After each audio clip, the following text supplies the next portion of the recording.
अर्थात एक्झिट पोलचे आकडे समोर येण्यास सुरुवात झाली आहे। महिला पुरुषांची कुणाला पसंती आहे त्याचे पोल आता समोर येऊ लागलेत। भाजपला 44% महिलांची पसंती पाहायला मिळतेय, तर भाजपला 40% पुरुषांची पसंती मिळाली आहे। तर महत्त्वाची बातमी आपण पाहतो आहोत, जसं मतदान पूर्ण झालेलं आहे, मतदानाची वेळ संपलेली आहे, तसं आता एक्झिट पोल यायला सुरुवात झालेली आहे। ठाकरे गट 31% महिलांनी ठाकरे गटाला पसंती दिल्याचं कळतंय। तर पुरुष आणि महिलांची पसंती नेमक्या कोणत्या पक्षाला आहे याची आकडेवारी आपण या ठिकाणी पाहतोय। भाजपला 40% पुरुषांनी पसंती दिल्याचं समोर आलेलं आहे। एक्झिट पोलचे आकडे समोर यायला आता सुरुवात झालेली आहे। महिला पुरुषांची कुणाला पसंती याचे एक्झिट पोल आता समोर आलेले आहेत। अगदी नुकतंच मतदान पार पडलेले आहे आणि त्यानंतर आता एक्झिट पोलचे आकडे समोर येऊ लागलेले आहेत। प्रमुख पक्ष, दोन पक्ष ज्यांच्याकडे सगळ्या महाराष्ट्राचं नव्हे तर देशाचं लक्ष लागलेलं आहे ते अर्थातच भाजप विरुद्ध ठाकरे गट, आणि यातच खरी चुरस असणारे, रंगतदार लढत असणारे। भाजपला 44% महिलांची पसंती पाहायला मिळते। मोठा आकडा म्हणावा लागेल सागर। नक्कीच, आणि खरं तर कुणाला किती जागा हे देखील थोड्याच वेळात समोर येणार आहे। अर्थात ठाकरे गट, भाजप, मनसे, शिवसेना, शिंदे गट या प्रमुख पक्षांना किती जागा मिळणार हे देखील एक्झिट पोलचे आकडे थोड्याच वेळात समोर येतील। मात्र आत्ताची मुंबईची स्थिती आपण जाणून घेतोय। मुंबईमध्ये भाजपला 44% महिलांनी पसंती दिल्याचं पाहायला मिळतंय, कारण दुसरीकडे आपण पाहतोय की ठाकरे गटाला मात्र 30% महिलांची पसंती असल्याची एक्झिट पोल आता समोर येत आहेत। मुंबईमध्ये 30% मराठी मतदारांनी भाजपला पसंती दिल्याचं कळतंय। तर 49% मराठी मतदारांची पसंती ठाकरे गटाला पाहायला मिळतेय। 68% उत्तर भारतीय मतदारांची भाजपला पसंती आहे। 19% उत्तर भारतीय मतदारांनी चक्क ठाकरे गटाला पसंती दिली आहे। नक्कीच ही आकडेवारी एक प्रकारे गेम चेंजर अशी म्हणावी लागेल, कारण मराठी विरुद्ध अमराठी असाच हा सामना मुंबईमध्ये आपल्याला पाहायला मिळालेला होता। ठाकरे बंधूंनी मराठी अस्मिता हाच प्रतिष्ठेचा विषय केलेला होता, आणि त्यानंतर आलेली ही आकडेवारी अत्यंत महत्त्वाची म्हणावी लागेल, कारण 19% उत्तर भारतीय मतदारांची पसंती ही ठाकरे गटाला असल्याचं पाहायला मिळतंय। मुंबईमध्ये 30% मराठी मतदारांनी भाजपला पसंती दिलेली आहे। 49% मराठी मतदार हे ठाकरे गटाच्या पाठीशी उभं राहिल्याची आकडेवारी या एक्झिट पोलमधून आता समोर येते। एक्सेस माय इंडियाच्या एक्झिट पोलचे आकडे देखील समोर आलेत। एक्झिट पोलचे आकडे समोर येण्यास सुरुवात झाली आहे। मुंबईची ही आकडेवारी आपण पाहतोय। मुंबईत साधारणतः काय चित्र असेल याचे हे आकडे, हे खरे आकडे नाहीत तर एक्झिट पोलचे आकडे, त्यामुळे हे एक्झिट पोल खरंच एक्झॅक्ट पोल ठरतात का ते कळण्यासाठी उद्याची वाट पाहावी लागणार आहे। उद्या महानिकाल आपल्या समोर येणार आहे। NDTV मराठीवर आपण तो बित्तम बातमी त्या निकालाची पाहणार आहोत। मात्र आता एक्झिट पोलची चर्चा करतोय आपण। एक्झिट पोलचे आकडेवार समोर येते आकडेवारी। 49% मराठी मतदारांनी चक्क ठाकरे गटाला पसंती दिल्याचं या एक्झिट पोलच्या आकडेवारीवरून स्पष्ट होत आहे। नक्कीच मराठी विरुद्ध अमराठी अशी झालेली ही निवडणूक, असा झालेला हा सामना कुणाच्या पथ्यावर पडतो हे उद्याच समजेल। मात्र आत्ताची ताजी आकडेवारी, एक्झिट पोलचे आकडे काय सांगतात हे पुन्हा आम्ही तुम्हाला सांगतोय। मुंबई कुणाची? आता जर पाहिलं तर एक्झिट पोलच्या आकडेवारीनुसार 68% उत्तर भारतीय मतदारांनी भाजपला पसंती दिली आहे, तर केवळ 19% उत्तर भारतीय मतदार हे ठाकरे गटाच्या पाठीशी असल्याचं पाहायला मिळतंय। तर मुंबईमध्ये 30% मराठी मतदारांची भाजपला पसंती आहे, आणि जवळपास 49% मराठी मतदार हे ठाकरे गटाला त्यांनी पसंती दिलेली आहे। त्यामुळे मराठी विरुद्ध अमराठी असा झालेला हा सामना आता कुणाच्या पथ्यावर पडतो हे उद्या स्पष्ट होईल। मात्र आत्ताची महत्त्वाची बाब हीच आहे की उत्तर भारतीय विरुद्ध मराठी असा झालेला सामना कुठेतरी भाजपच्या बाजूने हे पारडं झुकतं का हे पाहणं अतिशय महत्त्वाचं असणार आहे, कारण ही आकडेवारी अतिशय महत्त्वाची ठरताना आपल्याला पाहायला मिळते। 68% अमराठी अर्थात उत्तर भारतीय नागरिकांनी भाजपला पसंती दिली आहे। अगदी मुंबईत 30% मराठी मतदारांनी भाजपला पसंती दिल्याचं पाहायला मिळतंय। मात्र जो आकडा 49% मराठी मतदारांचा आहे तो ठाकरे गटाला पसंती देताना पाहायला मिळतो। अर्थात ठाकरे गट आणि मनसे असं म्हणायला हरकत नाही। मुंबईत झोपडपट्टी भागात देखील ठाकरेंना 35% पसंती मिळताना पाहायला मिळते। गेम चेंजर ठरणार का हे आकडे ते पाहणं देखील महत्त्वाचं ठरणार आहे, आणि हे एक्झॅक्ट तसेच आकडे पाहायला मिळतात का निकालामध्ये ते देखील पाहणं महत्त्वाचं असेल। त्यामुळे संपूर्ण राजकीय गणितं बदलताना पाहायला मिळू शकतात। मुंबईतल्या झोपडपट्टी भागात भाजपलाही जवळपास 33% पसंती आहे। नक्कीच, तर मुंबईमध्ये झोपडपट्टी भागामध्ये ठाकरेंना 35%, मुंबई चाळ परिसरामध्ये भाजपला 40% पसंती आपल्याला पाहायला मिळते। मुंबईमध्ये चाळ परिसरात झोपडपट्टी भागामधील ही आकडेवारी आपण पाहतो आहोत। 33% ठाकरे गटाला आणि मुंबईच्या झोपडपट्टी भागामध्ये भाजपला 33% पसंती मतदारांनी दिल्याचे आकडे आता एक्झिट पोलमधून समोर येत आहेत। अगदी चाळ परिसरात भाजपला 40% पसंती मिळताना पाहायला मिळते. भाजपनं सातत्यानं बीडीडी चाळींच्या पुनर्वसनाचा मुद्दा मांडला होता. या निवडणुकांमधनं विकासाचं मॉडेल त्यांनी सातत्यानं समोर आणलं होतं आणि काहीसा त्याच मॉडेलला किंवा त्याच प्रचाराला पसंती मिळताना पाहायला मिळते मतदारांची. या एक्झिट पोलच्या आकडेवारीवरनं तरी असं म्हणायला हरकत नाही, कारण चाळ परिसरांचा पुनर्विकास हा भाजपचा अजेंडा असल्याचं या निवडणुकीमध्ये पाहायला मिळालं होतं. सातत्यानं तो मुद्दा भाजपनं चर्चेत ठेवला होता आणि विकास आणि हिंदुत्व याचं एक कॉम्बिनेशन भाजपनं या निवडणुकीमध्ये उतरवलं होतं. नक्कीच तन्मय, आणि महत्वाची बातमी ही आहे, महत्वाची बाब म्हणावी लागेल की देवेंद्र फडणवीस यांना हे चांगलंच माहिती आहे. त्यामुळेच त्यांनी अगदी शेवटच्या टप्प्यामध्ये बीडीडी चाळीतील रहिवाशांच्या घरी जात चहापाणी घेतलं, त्याचबरोबर त्यांच्याशी संवाद साधला आणि तेच कुठेतरी चित्र आपल्याला या आकडेवारीतून समोर येत आहे. मुंबईमध्ये बेरोजगार 37% मतदारांनी भाजपला पसंती दिली आहे. प्रत्येक वर्गवारी निहाय आपण ही आकडेवारी दाखवत आहोत. मुंबईमध्ये बेरोजगार 37% मतदार हे भाजपच्या पाठीशी उभे राहिल्याचं चित्र पाहायला मिळत आहे. तर मुंबईमध्ये बेरोजगार 34% मतदारांची पसंती ही शिवसेना, ठाकरे गट आणि मनसेला असल्याचं पाहायला मिळत आहे. अगदी बेरोजगारही काहीसा भाजपच्या पाठीशी असल्याचं पाहायला मिळत आहे. अर्थात यामागे कारणं आहेत, कारण सातत्यानं जे इन्फ्रास्ट्रक्चर डेव्हलपमेंट, विकासाच्या बाबी याचा उल्लेख करण्यात आला, ज्याचा प्रचार करण्यात आला, त्याचा कुठेतरी परिणाम या आकडेवारीवरनं पाहायला मिळतोय.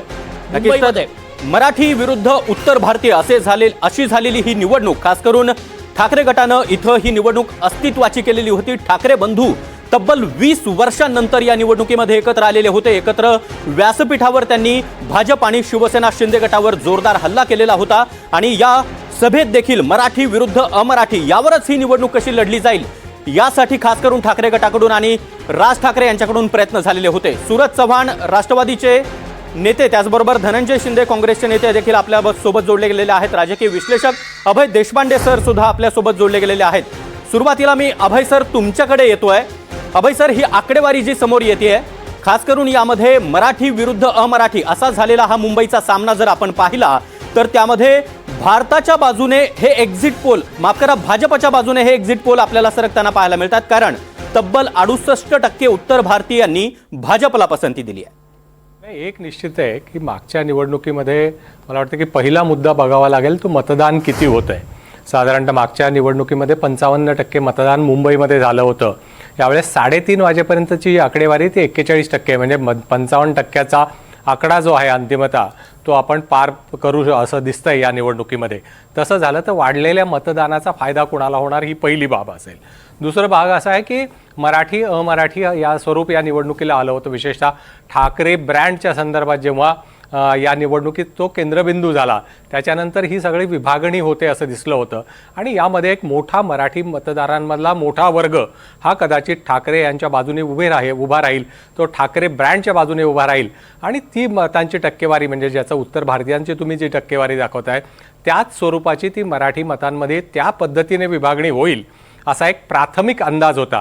जे आपले एक्झिट पोलचे आकडे आलेले आहेत त्यानुसार ज्या अपेक्षा होती जी मराठी मतं भाजपा शिवसेना युतीकडे जातील त्यापेक्षा ती अधिक जाताना दिसत आहेत. जर हेच आकडे एक्झॅक्ट पोलमध्ये पण पुढे आले तर निश्चितपणे त्याचा फायदा भाजपाला होऊ शकतो. कारण असं आहे की मराठी आज त्याचं कारण अशी होती की मराठी मतदार भाजपाकडेही काही प्रमाणात होता, परंतु विशेषतः मावळत्या महापालिकेतले अनेक नगरसेवक आज हे शिंदेंच्या शिवसेनेत असल्यामुळे त्यांच्याबरोबरही काही मराठी मतदार शिवसेना भाजपा युतीला मिळेल असं दिसत होतं. आणि मला वाटतं की हे प्राथमिक आकडे जे आहेत सागर त्याच्यातून तर हे स्पष्टपणे दिसतंय की अपेक्षेपेक्षा अधिक मराठी मतं मिळवण्यात भाजपा शिवसेनेला यश आलेलं दिसतंय प्राथमिक आकडेवारीनुसार. जर हेच आकडे कायम राहिले तर निश्चितपणे त्याचं एक्झॅक्ट आकडे जे येतील त्याच्यात रूपांतर होताना दिसलं तर आश्चर्य वाटण्याचं कारण नाही. नक्कीच अभय सर, मी सूरज चव्हाण यांच्याकडे जातोय. सूरजजी, आपण पाहिलं तर मराठी विरुद्ध अमराठी त्याचबरोबर मुंबईचा आणि बाहेरचा अशी ही निवडणूक झाल्याचं आपल्याला पाहायला मिळत होतं. सूरजजी, मी तुमच्याकडे येतोच. एक महत्त्वाची बातमी समोर येते. मुंबईतील सरकारी कर्मचाऱ्यांची ठाकरेंना पसंती असल्याचं सागर पाहायला मिळालंय. मोठी बातमी म्हणावी लागेल. मुंबईतील सरकारी कर्मचाऱ्यांनी ठाकरेंना पसंती दर्शवली आहे. ठाकरेंना 39% सरकारी कर्मचाऱ्यांनी पसंती दर्शवली आहे. 35% सरकारी कर्मचारी हे भाजपच्या पाठीशी आहेत. काँग्रेसला 17% सरकारी कर्मचाऱ्यांची पसंती या एक्झिट पोलच्या आकडेवारीवरून स्पष्ट दिसते. सूरजजी, मी तुमच्याकडे येतोय. ठाकरे गटाला म्हणजे विभागवार जर आपण हे एक्झिट पोल पाहिले, यामध्ये मराठी, अमराठी, बेरोजगार, महिला, पुरुष, त्याचबरोबर सरकारी नोकरदार अशा विभागवाईज आपण ही निवडणूक पाहतो आहोत किंवा हे एक्झिट पोल पाहतो आहोत. आपलं विश्लेषण काय म्हणावं? कारण या ठिकाणी जर पाहिलं, खास करून ठाकरे विरुद्ध भाजप, शिवसेना, शिंदे गट अशी झालेली ही निवडणूक, यामध्ये उत्तर भारतीय मतदार भाजपच्या बाजूने घसरलेला किंवा गेलेला आपल्याला पाहायला मिळतोय, तर मराठी मतदारांची पसंती ही ठाकरे बंधूंना आपल्याला या ठिकाणी पाहायला मिळते.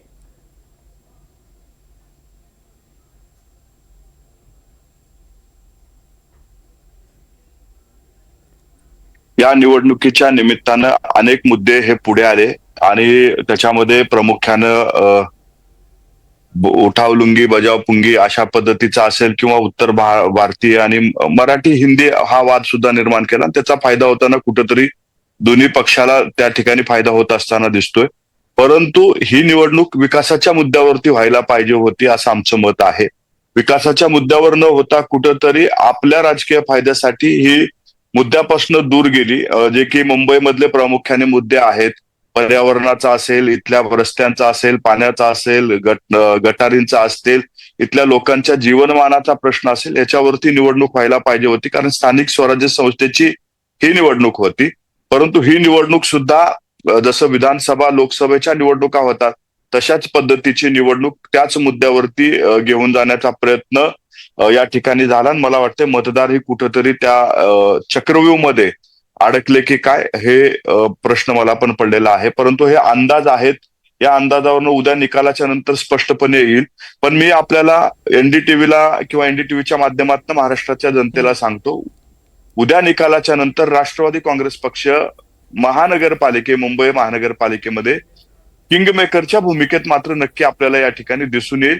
कारण या ठिकाणी राष्ट्रवादी काँग्रेस पक्ष वेगळा जरी लढला असला तरी आम्ही विकासाच्या, धर्मनिरपेक्षच्या ह्याच्या आणि पुरोगामी विचारावरती ही निवडणूक लढलेलो आहोत. त्याच्यामुळं मुंबईमध्ये आम्ही एक चांगला आकडा या ठिकाणी गाठू आणि उद्याचा महापौर बनवत असताना राष्ट्रवादीला विचारात घेतल्याशिवाय किंवा राष्ट्रवादीच्या पाठिंब्याशिवाय महापौर बनणार नाही अशी परिस्थिती नक्की राहील, हा विश्वास मला आहे.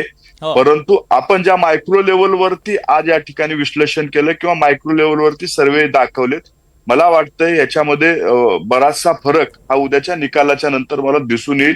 कारण त्याचं कारण असं आहे की ज्या पद्धतीनं काही भागात मी फिरलो, मुंबईमधल्या काही वार्डामध्ये मी फिरलो, तिथं बऱ्याचशा गोष्टीतला फरक या ठिकाणी जाणवतो. मला तो उद्या दिसून येईल. नक्की. सूरजजी, तुम्ही ज्या ज्या भागात फिरलात त्याचंही विश्लेषण ऐकायला आवडेल. मात्र आता आपल्यासोबत मनसेचे प्रवक्ते योगेश खैरे देखील जोडले गेलेले आहेत. योगेशजी, तुमचं स्वागत या कार्यक्रमामध्ये. एक्झिट पोलच्या मुळात आता एक आकडेवारी समोर आलेली आहे, एक्झिट पोल समोर आलेला आहे. त्यात मराठी माणसांची टक्केवारी 68% मराठी माणसांची पसंती ही ठाकरे गटाला, अर्थात मनसे ठाकरे गटाला पाहायला मिळते. कसं बघता तुम्ही याकडे? मनसे सोबत आल्यानं अचानक ही टक्केवारीत वाढ झाल्याचं पाहायला मिळतंय?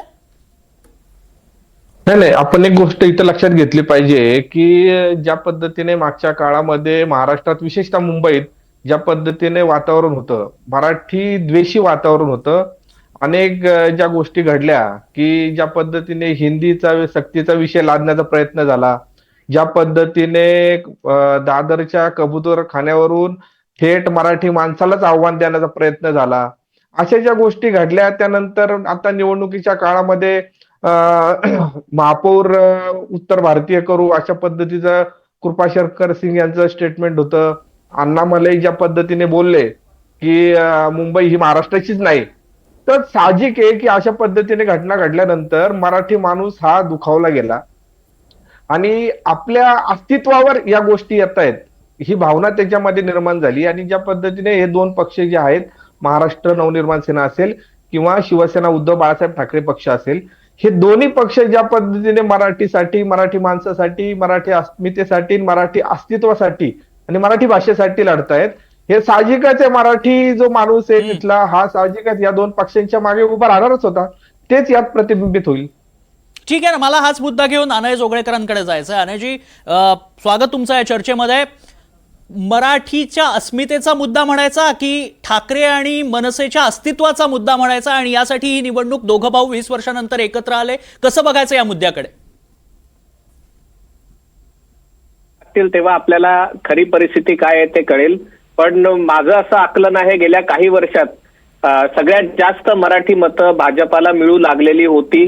जेव्हा मनसे वेगळी झाली नव्हती, जेव्हा एकनाथ शिंदे शिवसेनेपासून वेगळे गेले नव्हते, तेव्हाही जर शिवसेनेला महापालिकेच्या किती जागा मिळत होत्या तो आकडा बघितला आणि तेव्हा मला असं वाटतं मराठी माणसांची संख्या 45% तरी असावी मुंबई महापालिकेत किंवा मुंबईमध्ये. आणि असं असूनही शिवसेना भाजप युतीला कधी अशा 170-180 जागा मिळू शकल्या नाहीत आणि शिवसेनेलाही 120, 102, कधी 85, कधी 90 अशाच जागा मिळत होत्या. आणि त्यामुळे आता या 3 मराठीसाठी तयार झालेल्या पक्षातले 2 पक्ष जरी एकत्र केले तरी मला असं वाटतं की त्याची एक मर्यादा आहे. आता 2024च्या लोकसभा निवडणुकीला 6 पैकी 4 जागांवर शिवसेना आणि काँग्रेस यांचा, शिवसेना उद्धव बाळासाहेब ठाकरे गट आणि काँग्रेस यांचा विजय झाला होता. त्यात मला असं वाटतंय मोठ्या प्रमाणावर मुस्लिम मतांचा हातभार होता. पण ठीक आहे, म्हणजे सर्वेक्षणात जे प्रश्न विचारले त्याला लोकांनी उत्तर दिली.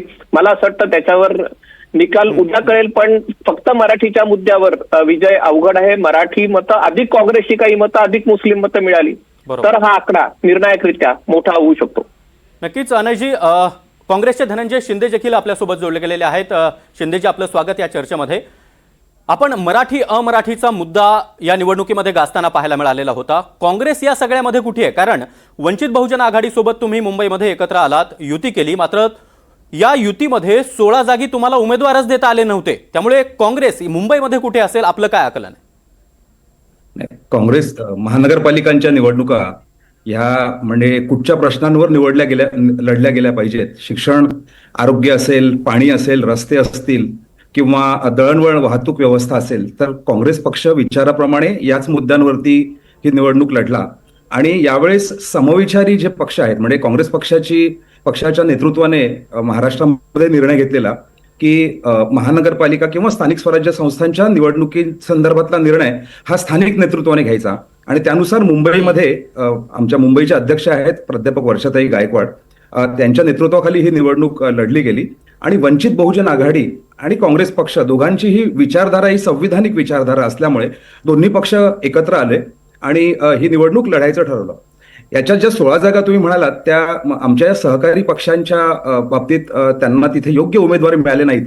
परंतु उमेदवार मिळाले नाहीत तरी पण कुठच्याही म्हणतात ना की चुकीच्या किंवा भ्रष्ट उमेदवाराला उभं करायचं आणि 100% ठिकाणी लढायचं ही मानसिकता नसल्यामुळे जिथे योग्य उमेदवार मिळत नाहीये तिथे आमचा सहकारी पक्षाने उमेदवार दिले नाहीत. आणि मला वाटतं की या निर्णयाचं स्वागत सुद्धा करायला पाहिजे. कारण जर महायुती पक्षच्या घटक पक्षांच्या संदर्भात आपण जर बघितलं तर कशा चारित्र्याचे, काय बॅकग्राऊंड असणारे उमेदवार होते आणि कशा पद्धतीने पूर्ण यंत्रणा राबवली गेली. त्यामुळे भावनात्मक राजकारण न करता जे जगण्याचे प्रश्न आहेत शहरातल्या सर्वसामान्य माणसांचे, ते प्रश्न घेऊन काँग्रेस पक्ष आणि वंचित आघाडी हे निवडणुकीला सामोरे गेला. धनंजयजी, आपला युक्तिवाद हा योग्य जरी मानला तरी आकडेवारीचं गणित मात्र या युक्तिवादातून जुळत नाहीये ना. राहुल कुलकर्णी सर देखील आपल्यासोबत जोडले गेलेले आहेत. राहुल सर, मी तुमच्याकडे येतोय. आत्ता जी एक्झिट पोल समोर आलेले आहेत त्यामध्ये मराठी अमराठीचा मुद्दा आहे, त्याचबरोबर महिला पुरुषांची आकडेवारी समोर आलेली आहे. यामध्ये खास करून जर आपण पाहिलं तर मराठी मतदार हा भाजपच्या बाजूने 30% आणि 49% मराठी मतदार हा ठाकरेंच्या बाजूने, आणि उत्तर भारतीयांचं गणित जर आपण पाहिलं तर तब्बल 68% उत्तर भारतीय मतदार हा भाजपच्या बाजूने आपल्याला पाहायला मिळतोय. आणि हे खूप इंटरेस्टिंग आहे, कारण काय बघा की शिवसेनेनं कायम भावनिक राजकारण केलंय, पण ह्या वेळेची टॅगलाईन काय होती तर मराठी माणसासाठी हा शेवटचा लढा आहे. आता नाही तर पुन्हा कधीच नाही. आणि आता जर तुम्ही आम्हाला मतदान नाही केलं तर मराठी माणसाचं अस्तित्वच इथे संपणार आहे. पण थोडीशी आकडेवारी आपण जर बघितली, कारण सुरुवातीला असं वाटत होतं की विधानसभेच्या निवडणुकीच्या कौलानंतर काय भारतीय जनता पार्टीचं सगळं नेरेटिव्ह असं होतं की आम्ही पण मराठी आहोत, त्याबरोबर आम्ही हिंदू आहोत. आणि विधानसभा किंवा लोकसभा निवडणुकीची तौलानिक आकडेवारी जर बघितली आणि त्याच्या आधीच्या 3 विधानसभा निवडणुकीची आकडेवारी बघितली तर भारतीय जनता पार्टीला मराठी माणसानं मतं दिलेली आहेत. आणि आत्ताही मुख्यमंत्र्यांनी भाजपच्या टीमला असं वाटत होतं की सगळ्याच्या सगळा मराठी टक्का हा ठाकरे बंधूकडे जाणार नाही.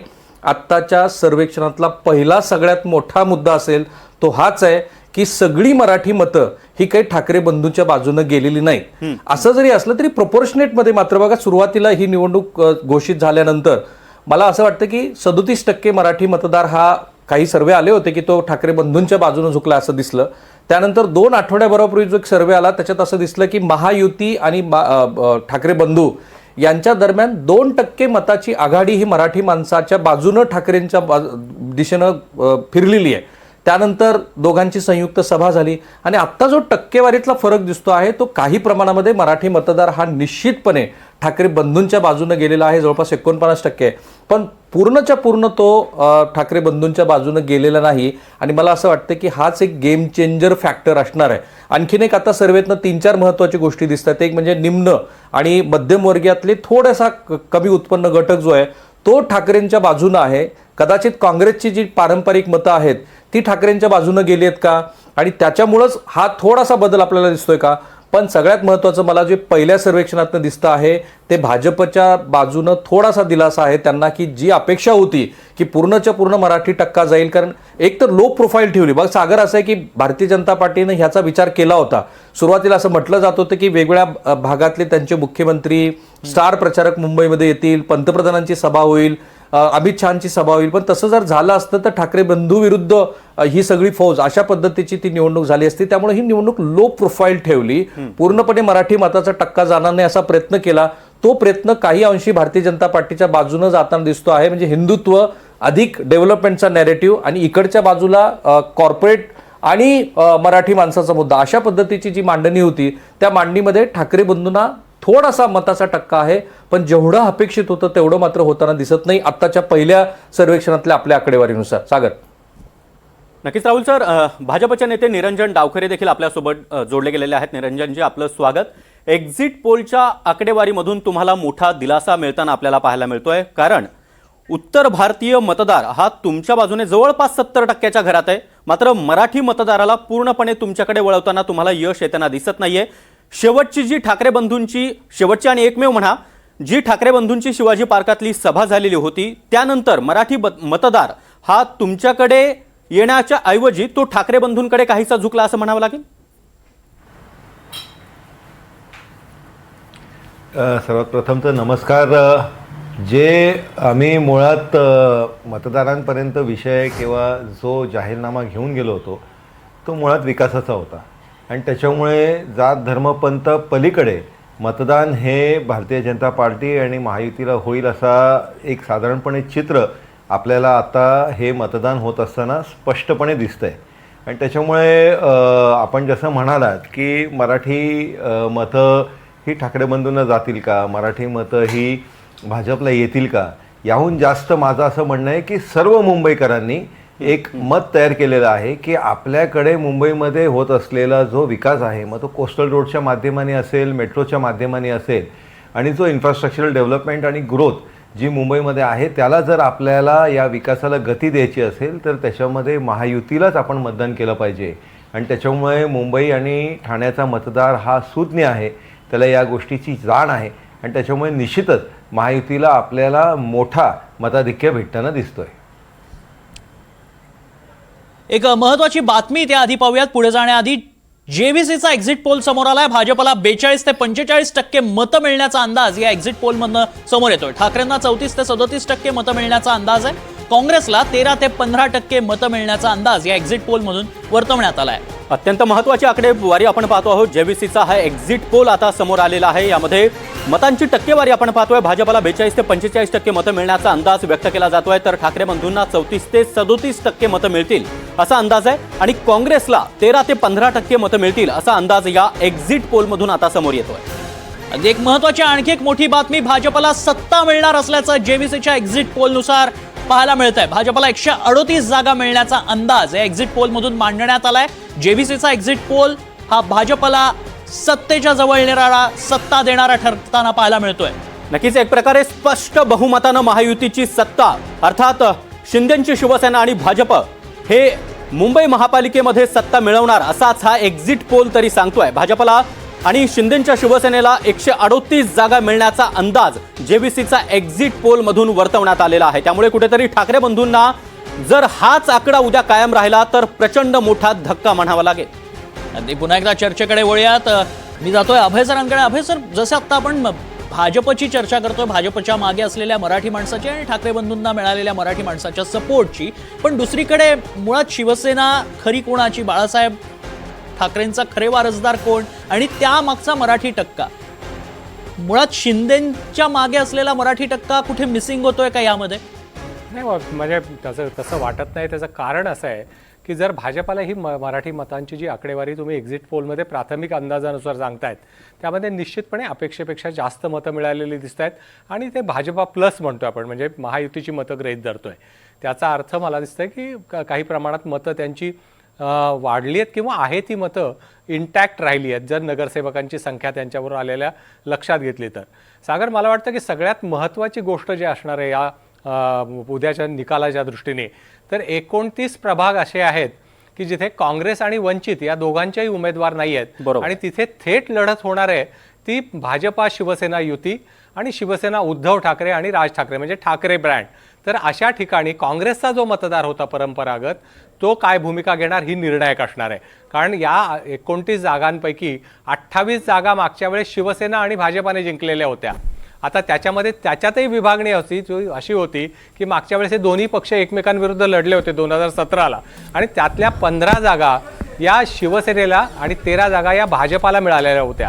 तर आता जी बदललेली टक्केवारी आहे तिथली काँग्रेसची मतं काय करणार आणि मनसेची मतं जी आता उद्धव ठाकरेंबरोबर वाढली आहेत, ती मतं जी शिवसेना फुटल्यामुळे विभागली गेली आहेत, ती जी तो जो खड्डा पडलेला आहे तो भरून काढण्यात यशस्वी ठरणार का? मला वाटतं हे 29 मतदार प्रभाग जे आहेत ते पण निर्णायक ठरणार आहेत.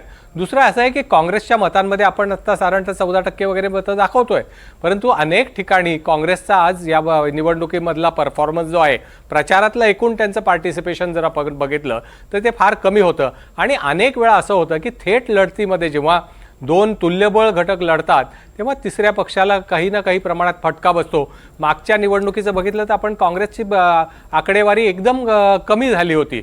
या निवडणुकीत ते मागच्या निवडणुकीत 31 होते, यावेळेस त्यांना 20चा आकडा गाठताना त्यांची दमछाक होईल असा साधारणतः अंदाज आहे. आणि तसं झालं तर मग त्यांची मतांची टक्केवारी कमी होईल आणि ती कमी झालेली टक्केवारी शिवसेना उद्धव ठाकरे आणि मनसेमध्ये वाढते का? काँग्रेसची मतं जशी उद्धव ठाकरेंकडे सहज ट्रान्सफर होतात तशी ते मनसेकडे होतात का? या बाबी सुद्धा अतिशय मला वाटतं की निर्णायक आणि महत्त्वाच्या ठरणार आहेत. अभय सर, मी थोडंसं थांबवतो. एक महत्त्वाची बातमी आता समोर येते. महायुतीला 138 जागा मिळण्याचा अंदाज या एक्झिट पोलमधून वर्तवण्यात आलेला आहे. ठाकरे बंधू आणि पवारांच्या आघाडीला 59 जागा मिळतील. काँग्रेस आणि वंचितला 23 तर इतरांना 3 जागांचा अंदाज या एक्झिट पोलमधून वर्तवण्यात आलेला आहे. त्यामुळे मुंबई महापालिकेचा गड हा भाजप काबीज करणार असाच हा एक्झिट पोल आता सांगतोय. महायुतीला तब्बल 138 जागांचा अंदाज यामध्ये वर्तवण्यात आलेला आहे. तर ठाकरे बंधूंना हा मोठा धक्का म्हणावा लागेल, कारण मागच्या महापालिका निवडणुकीमध्ये एकटी लढलेली शिवसेना, अर्थात त्यानंतर बरंच पाणी पुलाखारून वाहून गेलेलं होतं. शिवसेनेमध्ये मोठा फटका शिंदेच्या रूपानं शिवसेनेला ठाकरे गटाला बसलेला होता. मात्र 84 आकडा मागच्या निवडणुकीमध्ये उद्धव ठाकरेंचा होता, तो आता प्रचंड खाली येताना आपल्याला पाहायला मिळतोय.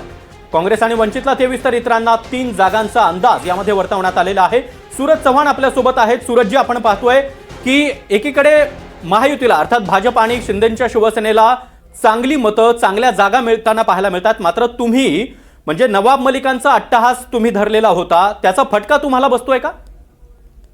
नक्कीच नाही. उद्याच्या निकालाच्या नंतर तुम्हाला ते दिसून येईलच. आता हा अंदाज आहेत आणि अंदाजानुसार जे काही आपल्याकडे आकडेवारी आलेली आहे ते उद्या बऱ्याचशा गोष्टी बदलताना आपल्याला दिसून येतील. नवाबभाईच्या नेतृत्वामध्ये या निवडणुका लढलोय आणि मुंबईकर हे हुशार आहेत. त्यांनाही माहित आहे धर्मनिरपेक्ष जो पक्ष आहे, जो पुरोगामी विचार घेऊन एक विकासाची कास घेतलेला पक्ष म्हणून राष्ट्रवादीकडे पाहिलं जातं आणि उद्याच्या निकालामध्ये आपल्याला निकालाच्या नंतर आकडेवारीमध्ये बराचसा बदल त्या ठिकाणी दिसून येईल. मी आपल्याला आधीही म्हटलं, आत्ताची जी आकडेवारी ते अंदाज आहेत. उद्याच्या आलेल्या आकडेवारीमध्ये आल्याच्या नंतर बरचसा राष्ट्रवादीची भूमिका महत्वाची राहणार आहे. ते उद्याला आपल्याला दिसून येईल. आत्ताचे जे आपण विश्लेषण करत होता त्याच्यामध्ये मला एक गोष्ट सांगावीशी वाटते की मुंबईकरांना पूर्णपणे विश्वास हा महायुतीवरती आहे.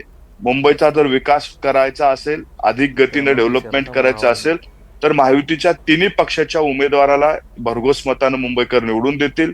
पूर्णपणे या ठिकाणी महायुतीची सत्ता येईल बऱ्याच लोकांनी बऱ्याच मुद्द्यावरती इमोशन्स जागृत करून, म्हणजे मराठीचा मुद्दा असू द्या, मला आवाज नाही वेगवेगळ्या येत. धर्मवाद किंवा प्रांतवाद जागृत करून मतं मिळवण्याचा केविलवाना प्रयत्न केला. पण महाराष्ट्रातली जनता, मुंबईकर भुललेले नाहीत.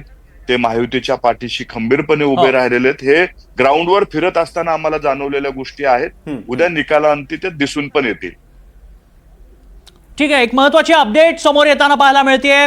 ॲक्सिसमा इंडियाच्या एक्झिट पोलनुसार मोठी आकडेवारी, भाजप सर्वात मोठा पक्ष म्हणून पाहायला मिळेल असा ॲक्सिसमा इंडियाच्या अंदाजात पाहायला मिळतंय. महायुतीला 131 ते 151 जागांचा अंदाज आहे. ठाकरे बंधू पवार आघाडीला 58 ते 68 जागांचा अंदाज आहे. तर काँग्रेस वंचितला 12 ते 16 जागांचा अंदाज या एक्झिट पोलमधनं पाहायला मिळतोय. महत्वाची आणि मोठी आकडेवारी ॲक्सिसमा इंडियाचा एक्झिट पोल भाजपच्या बाजूनं पाहायला मिळतोय. एमएनएसचे नेते योगेश खैरे हे देखील आपल्यासोबत आहेत. योगेशजी, मोठा फटका, मराठी अमराठीचा मुद्दा तुम्ही या संपूर्ण निवडणुकीमध्ये अगदी प्रकर्षानं मांडलेला होता. मात्र हाच मुद्दा कुठेतरी, कारण तसं पाहायला गेलं तर मुंबईमध्ये मराठी मतदारांची संख्या ही काही प्रमाणात आता घटत चाललेली आहे. अमराठी मतदार वाढलेला आहे. भाजपनं फोकस ठेवला तो अमराठीवर, मात्र मराठी मुद्द्याकडे देखील ते सातत्यानं टोचणी देताना आपल्याला पाहायला मिळालेले होते. मात्र ठाकरे बंधूंनी केवळ मराठी करत सत्ता घालवली आहे, सत्ता जाताना दिसते. नाही, एक तर आपण लक्षात घेतलं पाहिजे की हे तुम्ही दाखवते हे एक्झिट पोल आहेत. हे एक्झिट पोलचे अंदाज तसेच्या तसे उतरतील असं मला काय वाटत नाही. यामध्ये खूप मोठा बदल होईल. उद्या आपल्याला निकालांमध्ये तो दिसेल.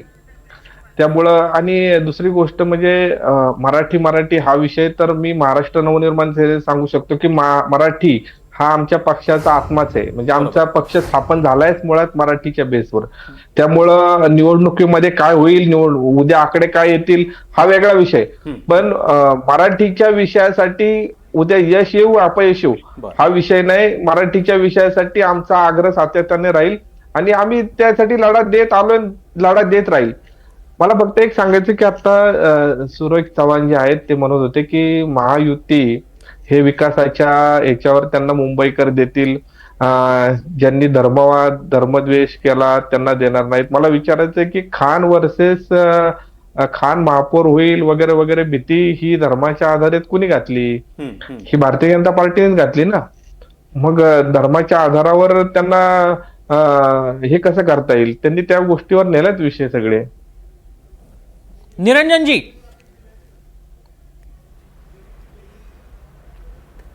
नाही, याच्यामध्ये मुळात आपण बघितलं तर डे वन पासून भारतीय जनता पार्टीचा प्रचाराची जी पूर्ण लाईन होती ती विकास हा विषय घेऊनच सातत्याने आम्ही लोकांसमोर जात होतो. आणि त्याच्यामुळे आपण बघितलं की काँग्रेसचे ताई आणि भाई यांच्यामधला विसंवाद हा काय मिटत नव्हता. दोन्ही भाऊ जरी एकत्र आले तरी ते फक्त जुना अजेंडा घेऊन नवीन कव्हरमध्ये लोकांच्या समोर मांडत होते. लोकांचा प्रश्न एकच आहे, मुंबईकरांचा जो प्रश्न आहे की आमच्या दैनंदिन जीवनामध्ये तुम्ही काय सुधार आणू शकता, याबद्दलचा रोडमॅप त्यांनी कुठेही त्यांच्या प्रचारामध्ये कुठल्याही सभेमध्ये त्यांनी लोकांसमोर मांडला नाही. याउलट भारतीय जनता पार्टी म्हणून आम्ही सातत्याने हा विषय लोकांमध्ये नेत होतो. आमचे भारतीय जनता पार्टीचे आपले महाराष्ट्राचे मुख्यमंत्री सन्माननीय फडणवीस साहेबांनी, आमच्या भारतीय जनता पार्टीचं नेतृत्व यांनी सातत्याने आपल्या प्रत्येक जाहीर सभेमध्ये या विषयासंदर्भातली लोकांसमोर पूर्ण आम्ही मुंबईच्या संदर्भातलं काय विकास करणार आहोत हा एक रोडमॅप मांडला, तो अजेंडा लोकांसमोर मांडला. आणि त्याचबरोबर हा सगळा विषय लोकांसमोर मांडत असताना तो फक्त जाहीर सभेतच नाही तर वेगवेगळ्या इंटरव्ह्यूजच्या माध्यमाने आम्ही, जर तुम्ही बघितलं असेल तर फक्त जाहीर सभा किंवा पॉलिटिकल संवाद नाही तर त्याच्यामध्ये थेट मुंबईकरांचे आणि थेट ठाणेकरांचे जे प्रश्न आहेत तेही त्यांच्या इंटरव्ह्यूजच्या माध्यमाने लोकांपर्यंत अगदी. पण निरंजनजी, योगेशजींचा एवढाच मुद्दा आहे की नेमका मुद्दा भाजपनं आणला, एवढंच त्यांचं म्हणणं आहे की मुंबईचा ममदानी, मुस्लिम महापौर हा मुद्दा भाजपनं आणला, एवढंच त्यांचं म्हणणं आहे. नाही, मुंबईचा महापौर हा जो विषय आहे याच्यामध्ये माननीय फडणवीस साहेबांनी पक्षाची भूमिका अतिशय स्पष्ट केलेली आहे आणि त्याच्यामुळे एकदा आमच्या पक्षाच्या नेतृत्वाने जी भूमिका मांडलेली आहे ती स्पष्टपणे भारतीय जनता पार्टीच्या प्रत्येक कार्यकर्त्याची तीच भूमिका आहे. फक्त काय होतं की आपण जर वर्षानुवर्ष बघितलं तर उपाटाच्या माध्यमाने फक्त मराठी माणसाच्या मनात भीती घालण्याचा प्रयत्न आणि भीती आणि त्या भीतीच्या भावनेपोटीच आपल्याला मतदान भेटेल ही सातत्याने त्यांची जी एक अपेक्षा असते ती यावेळेस मुंबईकरांनी पूर्णपणे फेल ठरवलेली आहे. हे आत्ताच्या मतदानामध्ये आपल्याला स्पष्टपणे दिसून येतं आहे आणि हे सत्य आहे, हे नाकारून चालणार नाही. नक्कीच निरंजनजी, महत्वाची आकडेवारी एक्सिस माय इंडियाच्या पोलनुसार आपण पाहतोय की सकाळ एक्झिट पोल देखील समोर आलेला आहे. भाजप 84 तर शिंदेंना 35 जागा मिळतील. ठाकरेंच्या शिवसेनेला देखील आपण पाहतोय किती जागा मिळण्याचा अंदाज आहे. काँग्रेसला 20 जागा तर अजित पवारांच्या राष्ट्रवादीला 3 जागाचा अंदाज या सकाळच्या एक्झिट पोलमधून वर्तवण्यात आलेला आहे. राहुल सर, ही जर आकडेवारी आपण पाहिली तर मराठी अमराठीचा मुद्दा आहेच आहे, मात्र देवेंद्र फडणवीसांच्या संपूर्ण राज्यामधल्या 33 सभा त्यामध्ये फडणवीसांनी आवर्जून सांगितलं की मी सगळीकडे फक्त विकासावर बोललो, मुंबईमध्ये ठाकरे बंधूंनी ज्या टीका केलेल्या आहेत त्याला केवळ मी उत्तर दिलेलं आहे. म्हणजे ठाकरे बंधूंची भावनिक राजकारण, भावनिक साध, त्याला कुठेतरी देवेंद्र फडणवीस आणि शिंदेंचं विकासाचं मॉडेल, मग त्यामध्ये त्यांनी कोस्टल रोडचा वादाचा मुद्दा असेल की कुणी केला वगैरे वगैरे, पण एकूणच विकास विरुद्ध भावना असा हा संघर्ष आपल्याला पाहायला मिळतोय. नाही, आणखीन एक मुद्दा मला लक्षात येतो आहे की विधानसभा निवडणुकीचे जे प्रोपोर्शनेट आहेत, किती MMR रिजनमध्ये युतीचे आमदार, महायुतीचे आमदार निवडून आले होते आणि किती उद्धव ठाकरे यांचे, कारण त्यांचे जे 20 आमदार निवडून आलेले आहेत त्यापैकी 10 आमदार हे या मुंबईमधनं निवडून आलेले आहेत. आणि मला असं वाटतं आहे आता ही सगळी आकडेवारी, कारण आपण आतापर्यंत 3-4 जे काही एक्झिट पोल दाखवलेत प्रत्येक एक्झिट पोलमध्ये दिसतं आहे की महायुती म्हणजे एकनाथ शिंदे यांची शिवसेना आणि भारतीय जनता पार्टी हेच मुंबईचा महापौर बनवतील. पण जर तुम्ही विधानसभा निवडणुकीचे प्रपोर्शन, कारण एका आमदाराच्या मतदारसंघामध्ये साधारणपणे 5 नगरसेवकाची संख्या बळ आहे, तिथे काही ठिकाणी 6 आहे. जर तीच आकडेवारी आपण बघितली तर गेल्या वर्षभरामध्ये सरकारचा जो परफॉर्मन्स आहे त्या परफॉर्मन्समध्ये ह्या आकडेवारीनुसार कोणताही बदल झालेला नाही. म्हणजेच महायुतीचे जे शिवसेना आणि भाजपचे घटक पक्ष म्हणून तिथं जे निवडणूक लढत होते त्यांना तेवढ्याच मतदारांनी कौल दिलेला आहे जो त्यांनी विधानसभा निवडणुकीमध्ये दिलाय. अडचण थोडीशी ठाकरेंची कुठे झाली आहे, जर तुम्ही त्यांचे 10 आमदार तिथे बघितले तर 50 नगरसेवक त्यांचे तिथे निवडून येताना दिसतात. काही ठिकाणी 59 आहेत, काही ठिकाणी 62 आहेत. पण जो वाढीव मताचा टक्का होता की मराठी माणसाच्या संदर्भामध्ये अत्यंत तीव्रपणे केलेली मांडणी, दोन्ही ठाकरे बंधूंचं एकत्रित येणं आणि मराठी माणसासाठीचा हा शेवटचा लढा आहे अशी जी मांडणी होती त्याच्यात फारसा बदल होताना दिसत नाही. म्हणजेच काय तर दोन्ही ठाकरे बंधू एकत्रित आल्यामुळं फार फरक पडणार नाही, उलट त्यांना सगळ्यात मोठ्या पराभवाला सामोरे जावं लागेल असं जे मुख्यमंत्री सांगत होते ते काही अंशी खरं ठरताना दिसत आहे. मी आत्तापर्यंत जे 4-5 एक्झिट पोल आलेले त्याच्या आधारावरती बोलतो आहे. पण नगरपालिका निवडणुकीमध्ये हेच सांगितलं गेलं होतं की ज्यांचे जेवढे आमदार त्याच प्रोपोर्शनेटमध्ये नगराध्यक्ष निवडून आले किंवा नगरसेवकांचं संख्याबळ आहे, मुंबई सुद्धा आता ह्याच पद्धतीनं ह्याच पॅटर्नवरती मतदान करताना दिसते आहे. याचा अर्थ असा की ना डेव्हलपमेंटचे मुद्दे, खरं तर डेव्हलपमेंटच्या मुद्द्यावरती मुख्यमंत्री बोलले हे खरं आहे, पण हिंदुत्व नव्हतं असं म्हणणंही चुकीचं आहे. हिंदुत्वाच्या मुद्द्यावरती ठाकरे बंधूंना कॉर्नर केलं गेलं, त्याच्यातही फारसा फरक पडलेला दिसत नाही. आणि ठाकरे बंधूंच्या बाजूनं विधानसभेला म्हणजे खास करून उद्धव ठाकरेंच्या बाजूनं जेवढा मतदार उभा होता, खरं तर काँग्रेस त्यांच्या बाजूनं होती त्यावेळेला, तेवढाच मतदार आजही उभा आहे. म्हणजेच काँग्रेसची काही मतं, मगाशी अभय सर म्हणाले की ज्या जागेवरती काँग्रेस आणि वंचित नव्हती बहुधा त्या ठिकाणी त्या मताचा कौल हा ठाकरे बंधूंना मिळालाय. पण विधानसभा निवडणुकीची तौलानिक मांडणी केली तर मुंबईमध्ये काहीही फरक पडलेला नाही. म्हणजेच कोणताही मुद्दा फारसा मतदारांनी मनावर घेतलाय असं दिसत नाहीये. सागर. नक्कीच राहुल सर, त्यामुळे या एक्झिट पोलमधील आकडे हे अतिशय महत्त्वाचे मानले जात आहेत. एक्सिस माय इंडियानुसार भाजप आणि शिंदेंना सत्ता मिळेल असा दावा केला जातोय. महायुतीला 131 ते 151 जागांचा अंदाज या एक्झिट पोलमधून वर्तवण्यात आलेला आहे. त्यामुळे ठाकरे बंधूंना तब्बल 20 वर्षांनंतर ठाकरे बंधू एकत्र आले, मात्र तरी देखील हा मोठा फटका या महापालिका निवडणुकीमध्ये आपल्याला बसताना दिसतोय. अगदी प्रचाराच्या टॅक्टिक्स बद्दल थोडंसं बोलूयात. मला अभयजी आणि अनयजींकडनं यावरती उत्तर अपेक्षित आहे. मी सुरुवातीला अभय सरांकडे जाणार आहे. अभय सर, प्रचाराच्या रणनीतीत देखील बदल पाहायला मिळाला. मोठे नेते, भाजपनं थेट केंद्रातले नेते न बोलवणं किंवा स्टार प्रचारकांनाच 40 स्टार प्रचारक त्यांचे उतरणार होते, विविध भाषिक जे मतदार आहेत त्यांच्याकडे ते जाणार होते, अशा पद्धतीचा प्रचार करताना पाहायला मिळाले. पण दुसरीकडे ठाकरेंनी मोठ्या सभा घेणं, सातत्यानं संयुक्त सभा घेणं टाळल्याचं पाहायला मिळालं. उलट त्यांनी शाखांना भेटी देताना ते पाहायला मिळाले. कसं बघता याकडे? नाही, एक निश्चित आहे की ज्याचा उल्लेख मगाशी राहुलने पण केला की या निवडणुकीतलं पूर्ण कॅम्पेन हे लो प्रोफाईल राहावं या दृष्टीने भाजपाने विशेषतः प्रयत्न केले. कारण 2017चा ज्या 2024च्या विधानसभा निवडणुकीचा राहुलने उल्लेख केला, पण त्याच्या आधीची 2017ची जर निवडणूक बघितली आपण, ती एकसंघ शिवसेना आणि त्याच्यात मनसेचं झालेलं ॲडिशन, ही जर मतं लक्षात घेतली तर ती मतांची टोटल सायझेबल होत होती. परंतु आता शिवसेना एकसंघ राहिलेली नाही आहे. त्याच्यामधली काही मतं आता ती शिंदेंकडे गेलेली आहेत, ती विभागली गेलेली आहे. भाजपाची मतं जी होती मागच्या वेळेस जवळपास तुल्यबळ लढत झाली होती. जागा 82 आणि 84 इतक्या ती निकराची लढाई होती. मतांच्या टक्केवारी 0.5% मताचा फरक होता. नक्कीच अभय सर, मी थोडंसं थांबवतोय तुम्हाला. अवघ्या 1 मिनिटाचा ब्रेक आपण या ठिकाणी घेतोय. ही चर्चा NDTV मराठीवर तुम्ही अशीच पाहू शकणार आहात. कुठेही जाऊ नका, पाहत राहा NDTV मराठी.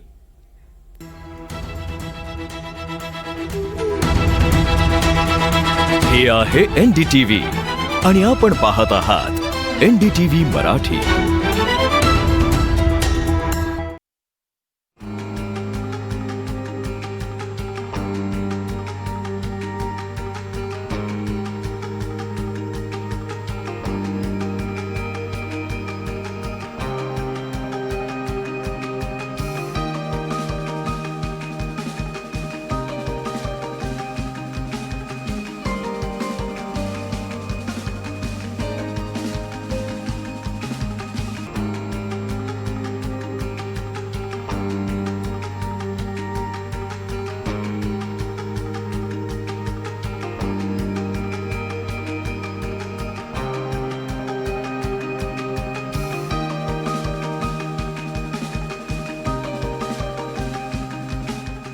गार्डवेल 40 वर्ष विश्वास आणि सुरक्षिततेची तुमच्या मौल्यवान वस्तूंचे रक्षण करते. गार्डवेल इंडस्ट्री प्रायव्हेट लिमिटेड.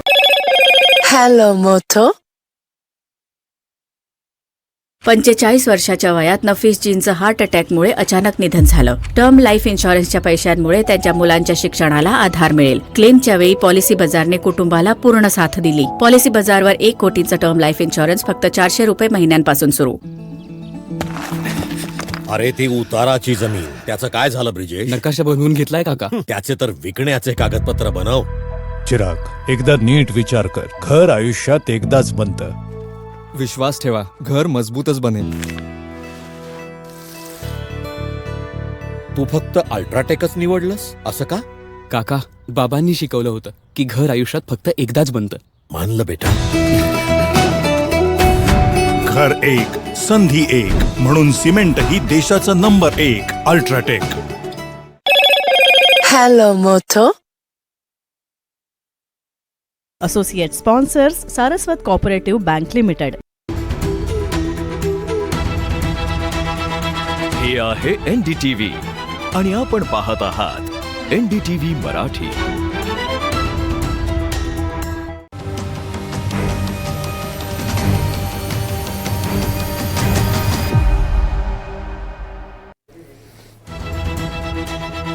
नमस्कार, मी विनोद तळेकर आणि माझ्यासोबत आहेत माझे सहकारी मिलिंद भागवत. आपण एक्झिट पोल पाहतोय. मुंबईमध्ये कुणाची सत्ता येणार या संदर्भात उत्सुकता आहे. गेल्या महिनाभरापासून मुंबईच्या निकालांकडे मुंबईकरांसह राज्याच्या संपूर्ण राजकीय वर्तुळाचं लक्ष लागलेलं आहे आणि या संदर्भात 4 एक्झिट पोल NDTV मराठीच्या हाती आलेले आहेत. पोल ऑफ पोल काय असणार आहे याचा आपण अंदाज घेणार आहोत आणि या सगळ्यावर चर्चा करण्यासाठी माझ्यासोबत काही मान्यवर आहेत. आपण मान्यवरांची ओळख करून घेऊयात.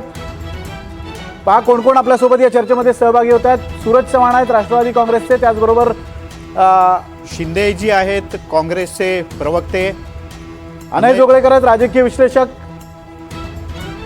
योगेश खैरे आहेत राष्ट्रवादीचे प्रवक्ते, त्याचबरोबर राहुल कुलकर्णी आपल्यासोबत आहेत आणि निरंजन डावखरे हे सुद्धा आपल्यासोबत याविषयी चर्चा करण्यासाठी आहेत आणि राजकीय विश्लेषक अभय देशपांडे आहेत. त्याचबरोबर सक्षणा सलगर सुद्धा आपल्यासोबत या चर्चेमध्ये सहभागी झालेले आहेत. आपण चर्चेला सुरुवात करणार आहोत, मात्र त्याआधी एक नजर टाकूयात हेडलाईन्सवर.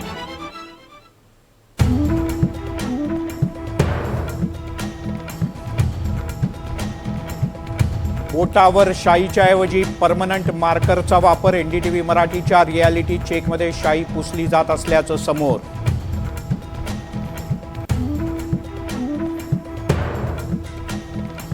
बोटावरची शाई नव्हे, लोकशाही पुसली जाते. उद्धव ठाकरे यांचा घणाघात. तर शाईच्या ऐवजी मार्कर वापरला जातोय. शाई पुसा आणि पुन्हा मतदान करा, हाच विकास आहे का? राज ठाकरेंचा सवाल.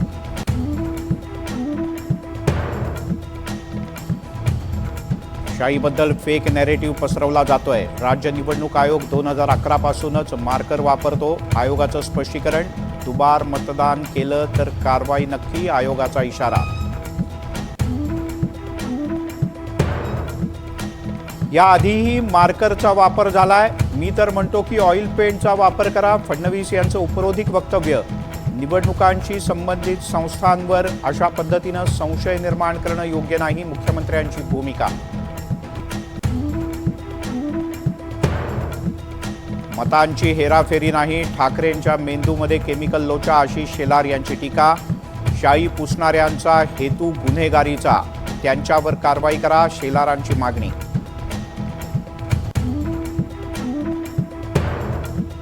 निवडणुकीत पैसे वाटप प्रकरणाची निवडणूक आयोगाकडून गंभीर दखल. पैसे वाटपाच्या व्हिडिओचे आयोगानं अहवाल मागितल्याची सूत्रांची माहिती. सर्व अहवाल आल्यानंतर कडक कारवाई केली जाणार.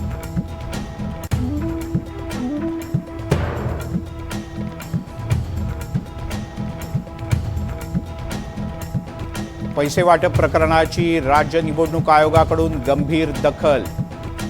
विविध ठिकाणचे व्हिडिओ तपासून करणार कारवाई.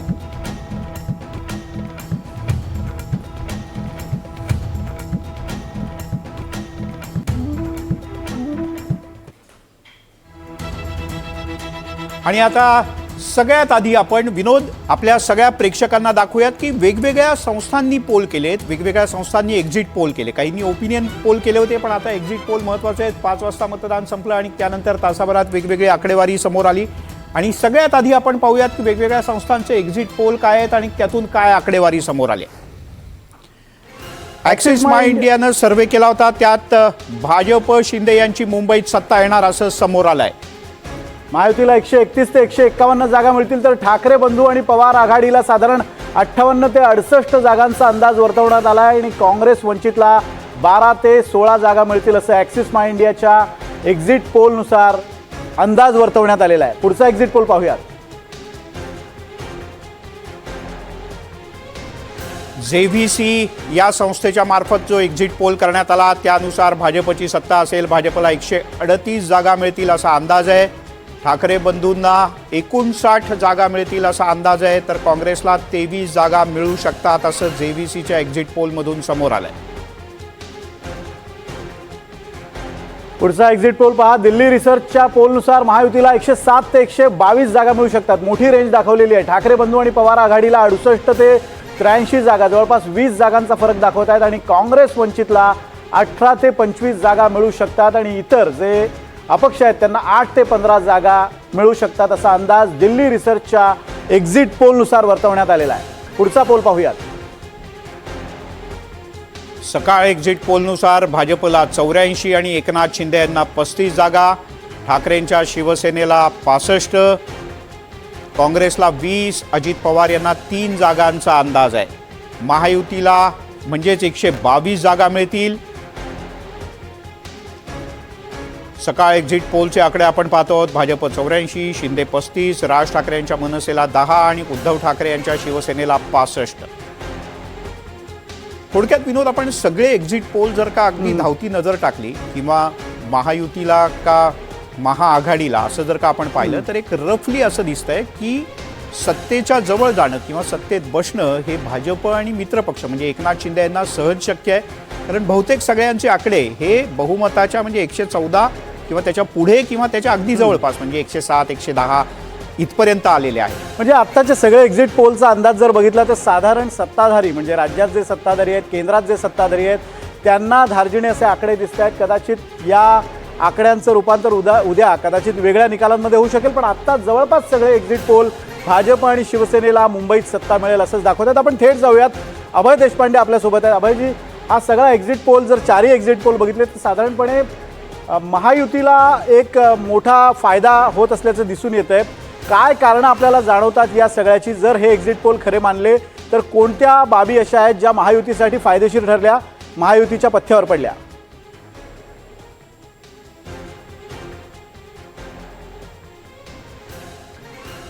म्हणजे साधारणतः आपण हा सगळ्या एक्झिट पोलचा जर लसावी काढला तर साधारणतः 120 ते 130च्या आसपास एक त्याचा लसावी निघतोय. याचाच अर्थ आहे की बहुमतासाठी जे आवश्यक आहे ते बहुमताच्या पुढे ते जाऊ शकतील. पण सुरुवातीचे जे आकडे येत होते, जे मतांची अंकगणितं मांडली जात होती मतांच्या बेरीज करून, ती साधारणतः 150च्या पुढे अशा स्वरूपाची मांडली जात होती. तशी गणितं आत्ता तरी येताना दिसत नाही आहेत. त्याचं कारण आहे की ठाकरे बंधू एकत्र आल्यामुळे फक्त मतांची बेरीज होईल आणि मागच्या वेळेसचे उद्धव ठाकरे यांची जे थेट लढत झाली होती भाजपाबरोबरची, त्यात मनसेची काही मतं ॲड होतील आणि जी मतं शिवसेना फुटल्यामुळे कमी होतील ती त्याची भरपाई होईल आणि ही नेक टू नेक फाईट होईल अशा पद्धतीने सांगितलं जात होतं. पण तशीही परिस्थिती नाही आहे. कारण मागच्या वेळेस भाजपा एकाकी लढली होती. आज त्यांच्याबरोबर एकनाथ शिंदे यांची ताकद आहे. एकनाथ शिंदे यांची ताकद म्हणजे काय की मावळची जी महापालिका होती त्यातले 55च्या आसपास नगरसेवक आज त्यांच्याबरोबर ते, ज्यांचा आपल्या प्रभागामध्ये निश्चितपणे काहीतरी ओळख आहे, त्यांचा एक स्वतःचा थोडाफार असेल पण मतदार आहे. त्याच्यामुळे संपूर्ण मराठी मतं जरी ज्या मराठी अमराठी असं ध्रुवीकरण जरी झालं तरी ती पूर्ण एका बाजूला जाणार नाहीत अशी शक्यता दिसत होती. अर्थात त्याचं जे विभाजन होईल याचे जे अंदाज होते त्या अंदाजापेक्षा थोडंसं मला वाटतं की ते युतीला पूरक. तर त्या संदर्भात जर आपण विचार केला तर मला वाटतं हे युतीचे आकडे जे दिसत आहेत हे साधारणतः जी परिस्थिती, राजकीय परिस्थिती आत्ता आहे त्याच्या संदर्भात जाताना, त्याच्या जवळपास जाताना दिसत आहेत. अर्थात मी मगाशी ज्याचा उल्लेख केला की ते 29 प्रभाग जिथे काँग्रेस आणि वंचित दोघंही नाही आहेत आणि जिथे शिवसेना आणि भाजपा विरुद्ध ठाकरे बंधू असा थेट सामना आहे, त्या 29 प्रभागांचा कौल काय असणार ही सुद्धा अतिशय निर्णायक बाब ठरणार आहे. पण एक साधारणतः या निवडणुकीचा टोन मागच्या वेळेचे संदर्भ या वेळेला आपल्याला सरसकट गृहीत नाही धरता येणार. त्याचं कारण फक्त एवढंच आहे की गेल्या वेळेला जसं तुम्ही उल्लेख केला होता की म्हणजे अन्य पक्ष वेगळे, म्हणजे भाजप वेगळी होती, शिवसेना वेगळी होती, पण मनसे सुद्धा होती, राष्ट्रवादी सुद्धा वेगवेगळी, पूर्ण आकडेच गणितं होते, पूर्ण आधीचे संदर्भ पूर्णपणे वेगळे होते आणि यावेळेचे संदर्भ हे पूर्णपणे वेगळे आहेत. राहुलकडे जाऊयात. राहुल, अभयने जे म्हटलं याच्याशी तू सहमत आहे का की आत्ताची आणि मागच्या वेळेची परिस्थिती पूर्णपणे वेगळी आहे? नाही, माझ्या मते अभय सरांनी जे मांडणी केली त्याचं आणखी विस्तृत विश्लेषण करून सगळ्यात मोठी ब्रेकिंग काय माहिती का मिलिंद, की मराठी माणसाचा जो टक्का अपेक्षितपणे पूर्णपणे ठाकरे बंधूच्या बाजूनं जाणं अपेक्षित होतं तसं घडलेलं नाही. This is the big breaking news. त्याचं कारण पण आहे. एक तर लोकसभा निवडणुकीचा अपवाद तुम्ही बाजूला ठेवा, सतत भारतीय जनता पार्टी काय म्हणते की मराठी माणसाचं तुम्ही जी काही ठेकेदारी घेतली, मी हे फक्त आत्ताच्या आलेल्या एक्झिट पोलवर बोलतोय, तर तुम्ही जी ठेकेदारी घेतली आम्हालाच सगळ्या मराठी माणसाचा टक्का मिळेल असं जे म्हणतायत तसं नाही आहे. गेल्या 3ही विधानसभा निवडणुकीमध्ये बघा तुम्ही, 100पेक्षा अधिकच्या ज्या जागा भारतीय जनता पार्टीला मिळाल्या, जेवढं यश त्यांना विदर्भात मिळालेलं होतं तसंच यश त्यांना MMR रिजनमध्ये मिळालं होतं. आज जर हा टक्का थोडा कमी झाला आहे, विधानसभा निवडणुकीनंतर लोकनीतीने एक सर्वे केला होता आणि त्याच्यात असं म्हटलं होतं की जवळपास 59% मराठी माणसांनी मतं ही युतीच्या पारड्यात टाकली. आता थोडंसं प्रोपोर्शन जरी कमी झालं असलं तरी माझ्या मते आत्ताची ब्रेकिंग हीच आहे की मराठी माणसासाठी ही शेवटची लढाई आहे. अभी नाही तो कभी नाही. आणि दोन्ही ठाकरे बंधू एकत्रित आल्यामुळे ठाकरे ब्रँड आणि 1966 पासून शिवसेनेचं जे मराठी माणसात असलेलं अस्तित्व आहे त्याला पुन्हा कुठेतरी अस्मितेची जोड मिळेल, पुन्हा भावनिक मुद्दा होईल असं होताना दिसत नाही.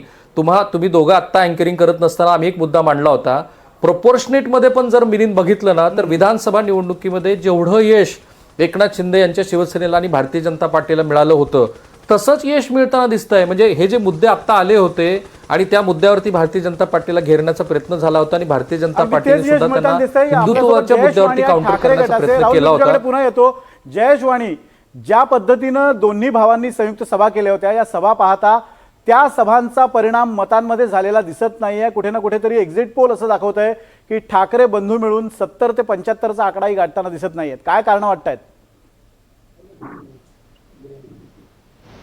मला असं वाटतं विनोदजी की आपण एका गोष्टीकडे मी लक्ष वेधू इच्छितो. आपलं माध्यमांमध्ये मी पण अनेक वर्ष काम केलेलं आहे, त्यामुळे मला ह्याची कल्पना आहे की एक्झिट पोल वगैरे जे काही आहेत ते दुपारी आज 2:30-3 वाजता तयार झाले होते. त्यानंतर बरंच फुलाखाली पाणी वाहून गेलं होतं. अजून निवडणूक आयोगाने त्यांचे आकडे दिले नाही आणि तुमचे एक्झिट पोल तयार होत आहे याचं मला आश्चर्य वाटतं. तरीही माझं असं म्हणणं आहे की तरी जी काही मेथोडॉलॉजी असेल त्यांची, जी काही त्यांची सायंटिफिक वे ऑफ सर्वे असेल, मला माहित नाही त्यांनी काय केलेलं आहे, सॅम्पल साईज वगैरे हे सगळे बोलून गुळगुळीत झालेले शब्द आहे. मी याच्यावरती कशावरती पण येणार नाही. पण मी आत्ता शाखेमध्ये बसलेलो आहे शिवसेनेच्या, आमच्या दक्षिण मुंबईच्या, आणि इथे जे वातावरण आहे ना, हे वातावरण आम्ही हरतोय असं दिसत नाही. ज्यांनी खरंच काम केलेलं आहे ना, ही माणसं माझ्या आजूबाजूला बसलेली आहेत, त्यांच्या चेहऱ्यावरती हास्य दिसतंय मला. आणि मी तुम्हाला एक जबाबदारीने सांगू शकतो, एसी रूम मध्ये बसून कुणी काय आकडे दिलेत आणि कुणी आकड्यांचा काय आकडे बाजार केला, यापेक्षा इथे मेहनत घेणाऱ्या आमच्या शिवसैनिकांनी काय काम केलंय ना, ते त्यांच्या चेहऱ्यावरती दिसतंय. आणि उद्या निकालात तुम्हाला हे हसणारे चेहरे उद्या गुलालानी गुलाबी झालेले नक्की दिसतील. एवढा शब्द मी तुम्हाला जय तुम्ही ज्या शाखेमध्ये आता बसलेले आहात, उद्या त्या शाखेचा, त्या वॉर्डचा आपण नक्की निकाल चेक करू आणि त्यानंतर आपण याविषयी बोलू. मी सूरज चव्हाणांकडे जाणार आहे. सूरज चव्हाणजी, कुठे ना कुठेतरी ठाकरे बंधू पुन्हा एकदा मुंबईमध्ये मागे राहतील अशी शक्यता दिसते. जे लोकसभा निवडणुकीत, म्हणजे लोकसभा निवडणुकीत खरं तर महाविकास आघाडीला यश मिळालं होतं, पण विधानसभा निवडणुकीमध्ये ते यश महायुतीला जे मिळालं होतं तेच यश पुन्हा एकदा इथं मुंबईत मिळताना दिसतंय. अर्थात तुमच्या पक्षाचा तितका इथं प्रभाव दिसत नाही आहे, पण पुन्हा एकदा महायुती स्कोअर करताना दिसते. नक्कीच उद्या तुम्हाला महायुती आणि राष्ट्रवादी काँग्रेस पक्षही त्याच्या सोबतीला दिसून येईल. आता माझे मित्र जयेशजी बोलत होते, मला थोडस त्याच्यावरती, कारण ते ज्या पोटतिडकीनं एखाद्या सभेत भाषण करावं अशा पद्धतीचं त्यांचं भाषण चालू होतं. ज्यावेळेस तुम्ही चर्चेमध्ये येत असता त्यावेळेस मुद्दे वेगळे असतात, भाषणामधले मुद्दे वेगळे असतात. ते तेवढे सुज्ञ आहेत, पत्रकारितेमध्येही काम केलेले आहेत, तर ते नक्कीच सुधारणा करतील त्याच्यामध्ये.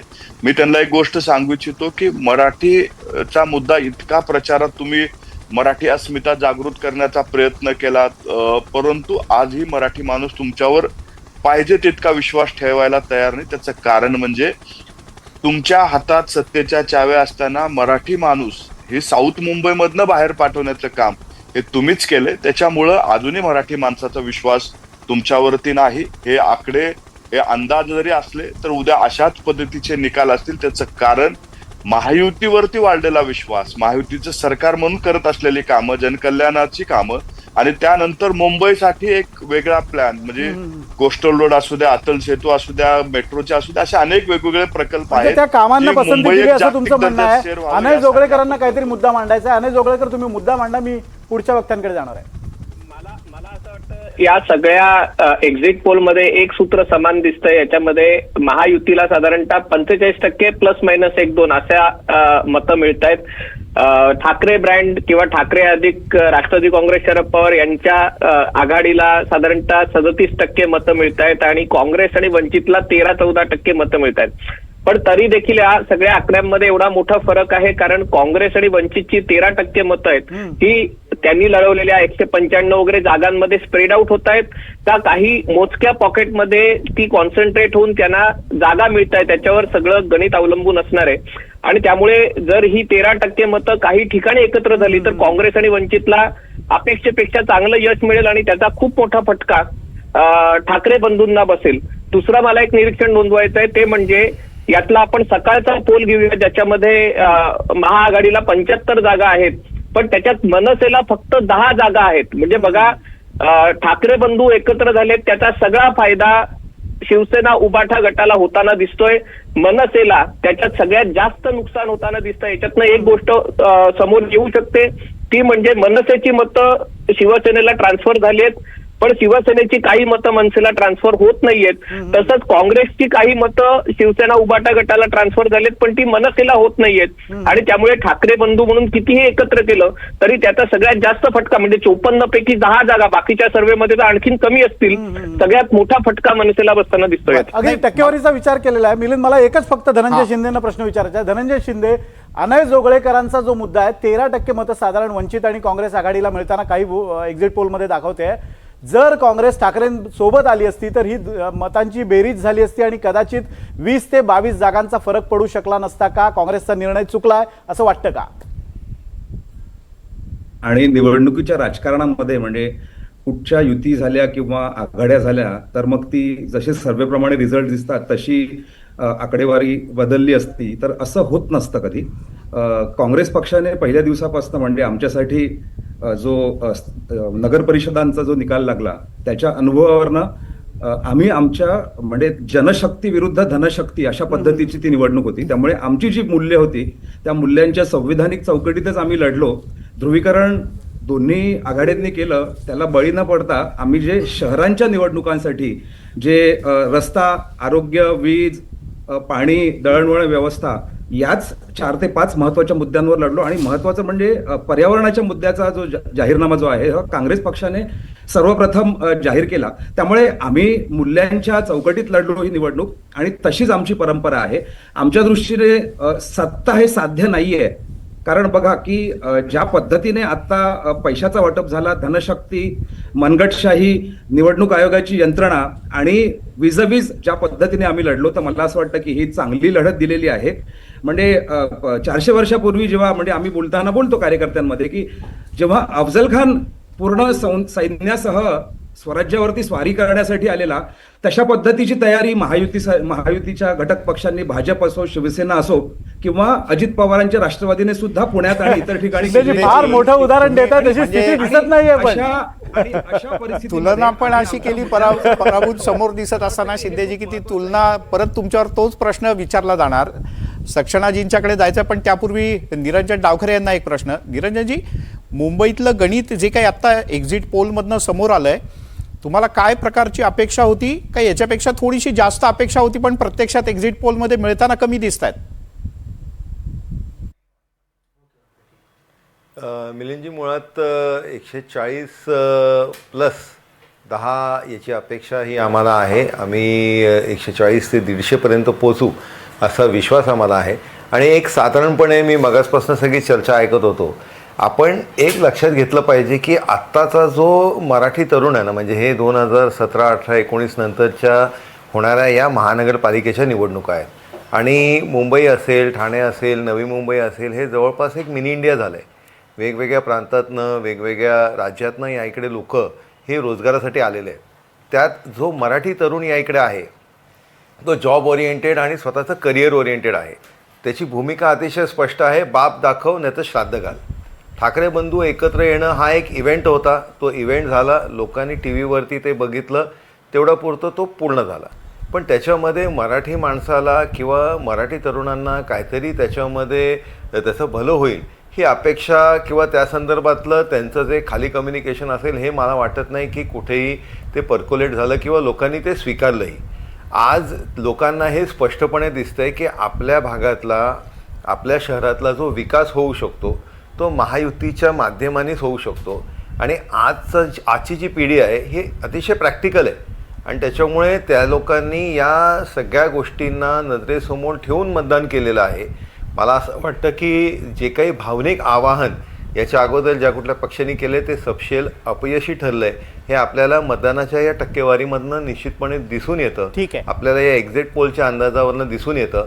आणि खरं तर या एक्झिट पोलपेक्षा जास्त सीट्स हे महायुतीला भेटतील हे मी ठामपणे आपल्याला सांगू इच्छितो. मोठा विश्वास आहे तुम्हाला. आपण पाहूयात, फार लांब नाही, उद्याला दुपारी 12-1 वाजेपर्यंत आपल्याला बऱ्यापैकी चित्र स्पष्ट होईल 140 प्लस किंवा काय ते. तोपर्यंत एक ब्रेकिंग न्यूज आहे. सक्षणाजींच्याकडे जाण्यापूर्वी मुंबईत जनता की आवाजच्या एक्झिट पोलनुसार महायुती 118 ते 132 जागा मिळवू शकतं. ठाकरे बंधू 60 ते 77 जागा मिळवू शकतात, तर काँग्रेस 18 ते 28 जागा मिळवेल अशा प्रकारचा अंदाज आहे. इतर पक्षांना 10 ते 13 जागांचा अंदाज हा पोल वर्तवतोय. जनता की आवाज हा पोल आहे, महायुतीला 118 ते 132 जागा. पुन्हा तोच पॅटर्न दिसतोय मिलिंद या पोलमध्ये सुद्धा. सक्षणाजींकडे जायचं. सक्षणाजी, खरं तर मुंबईमध्ये तुमचं तसं म्हणजे तुम्ही निवडणूक जवळपास सोडून दिल्यात जमावती, कारण राष्ट्रवादीचं तसं काही अस्तित्व फारसं प्रचारातही दिसलं नाही, मोठे नेते दिसले नाहीत, सगळा भर जो होता तो पुण्यावर होता.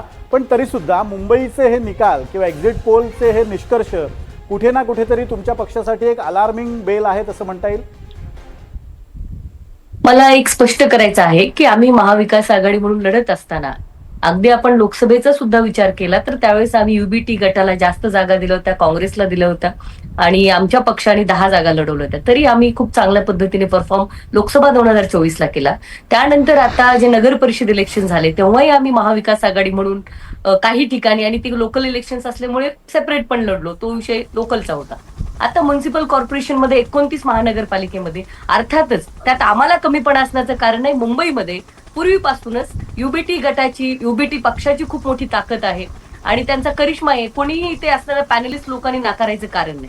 त्यामुळे आम्ही त्यांना आमच्या पक्षाने, आमचे आदरणीय अध्यक्ष राज्याचे शशिकांत शिंदे साहेब असतील किंवा सुप्रियाताई असतील, जयंत पाटील साहेब असतील, यांनी त्या दिल्या असतील, तर त्यामध्ये मला असं वाटतं की मी त्याच्यावर वेगळं भाष्य करण्याची गरज नाही. तो त्यावेळेसचा एक संबंधपणा असेल अलायन्स करत असतानाचा. परंतु आता मी जे अभय सर आणि राहुल सर मिळाल्या काय किंवा 2 मिळाल्या काय, जे आहे ते तुमच्याकरता बोनसच आहे. तर नाही असं म्हणायचं नाहीये मला. मी काय म्हणते, हे आमचं अलायन्स होतं आणि निश्चितच या ठिकाणी युबीटीची पॉवर जास्त आहे, आम्हाला मान्य करावं लागेल आणि आम्ही ती अंडरस्टँडिंग दाखवली असेल तर यात राजकारणात कमीपण असण्याचं कारण काय. ठीक आहे, आता मुंबई पीएमसी मध्ये पुणे महानगरपालिकेमध्ये लढलेलोच आहे, तिथे आम्ही लढतच आहोत. काही ठिकाणी सोलापूरला लढत आहोत, असा विषय नाही. आज आपण बीएमसीचं बोलतोय, मी सगळे एक्झिट पोलची चर्चा ऐकल्या. त्या एक्झिट पोलमध्ये आपण पाहिलं की अभय सरांनी राहुल सरांनी जे विश्लेषण केलं होतं, त्या विश्लेषणामध्ये मला एक ऍड करायचंय. त्यांचं विश्लेषण अगदीच चूक आहे असं मी म्हणणार नाही, परंतु हे एक्झिट पोल आहेत आणि लाखो लोकांनी बीएमसी इलेक्शन्स मध्ये वोटिंग केलेलं आहे. किती लोकांचे सॅम्पल सर्वे झालेले आहेत, काही 500, 1 शेकडो किंवा 1000 असतील. त्याच्यावरनं ह्या एक्झिट पोलवरती मी विश्वास ठेवावा किंवा मी व्यक्त व्हावं असं मला वैयक्तिक वाटत नाही. आपण 15 दिवस नसेल, आपण एक वेळ मान्य करू. उद्या जेव्हा निकाल येतील सेक्शनाची, तुमच्याकडे आम्ही पुन्हा उद्या येऊ. योगेश खैरे, बराच वेळ मगाशी मी योगेश खैरेंचा उल्लेख राष्ट्रवादीचे प्रवक्ते असे केला, पण ते मनसेचे प्रवक्ते आहेत. योगेशजी, मी त्याबद्दल दिलगिरी व्यक्त करतो. तुमच्याकडे येतो अशासाठी, कारण मनसेला जवळपास या 5ही एक्झिट पोलमध्ये माफक जागा मिळताना दिसत आहेत. साधारण 10 ते 20च्या मध्ये या जागा दिसत आहेत. ठाकरे बंधू एकत्र आले, उद्धव ठाकरेंसोबत गेल्याने तुमचा फारसा फायदा होताना दिसत नाही. उद्धव ठाकरेंना मात्र तो फायदा होतोय असं दिसतंय, किमान एक्झिट पोलमध्ये तरी. कुठे ना कुठेतरी या निर्णयाबद्दल की दोन्ही ठाकरे बंधू एकत्र यावं, भावनिकदृष्ट्या किती जरी महत्त्वाचा निर्णय असला तरी सुद्धा तो राजकीयदृष्ट्या योग्य ठरलाय असं दिसत नाहीये, किमान एक्झिट पोलनुसार. मी प्रथम एक स्पष्ट करतो की ठीक आहे, आता हे एक्झिट पोल आहेत, हे बिलकुल मला मान्य नाहीत. तरी पण जर आता हे तुम्ही सादर केलेत, सांगितलेत, तर फक्त त्याच्यावर आधारित मी काय गोष्टी सांगू शकतो की एक तर पहिली गोष्ट म्हणजे आम्ही मुंबई महापालिकेमध्ये 53 जागा लढवलेल्या आहेत आणि बाकीच्या शिवसेना, उद्धव बाळासाहेब ठाकरे आणि काही जागा शरदचंद्र पवार गटाने लढवल्या. तर अशा परिस्थितीमध्ये आमचा मुख्य उद्देश, पहिल्या मुलाखतीत जे राजसाहेबांनी वाक्य सांगितलं होतं की महाराष्ट्र आणि मराठीपेक्षा काही मोठं नाही, मतभेद मोठे नाहीत आणि महत्वाकांक्षा मोठ्या नाहीत. तर त्यामुळे आमचा उद्देश या निवडणुकीमध्ये हाच होता की ज्या पद्धतीने मगाशी सांगितल्याप्रमाणे मुंबईमध्ये मराठी माणसासंदर्भातलं वातावरण होतं आणि ज्या घटना मागच्या काळात घडल्यात, मराठी माणसाच्या अस्तित्वाला धोका निर्माण झाला होता. त्यामुळं ह्या सगळ्या गोष्टी एकत्र येऊन करणं गरजेचं होतं, त्या दृष्टीने आम्ही केल्या होत्या.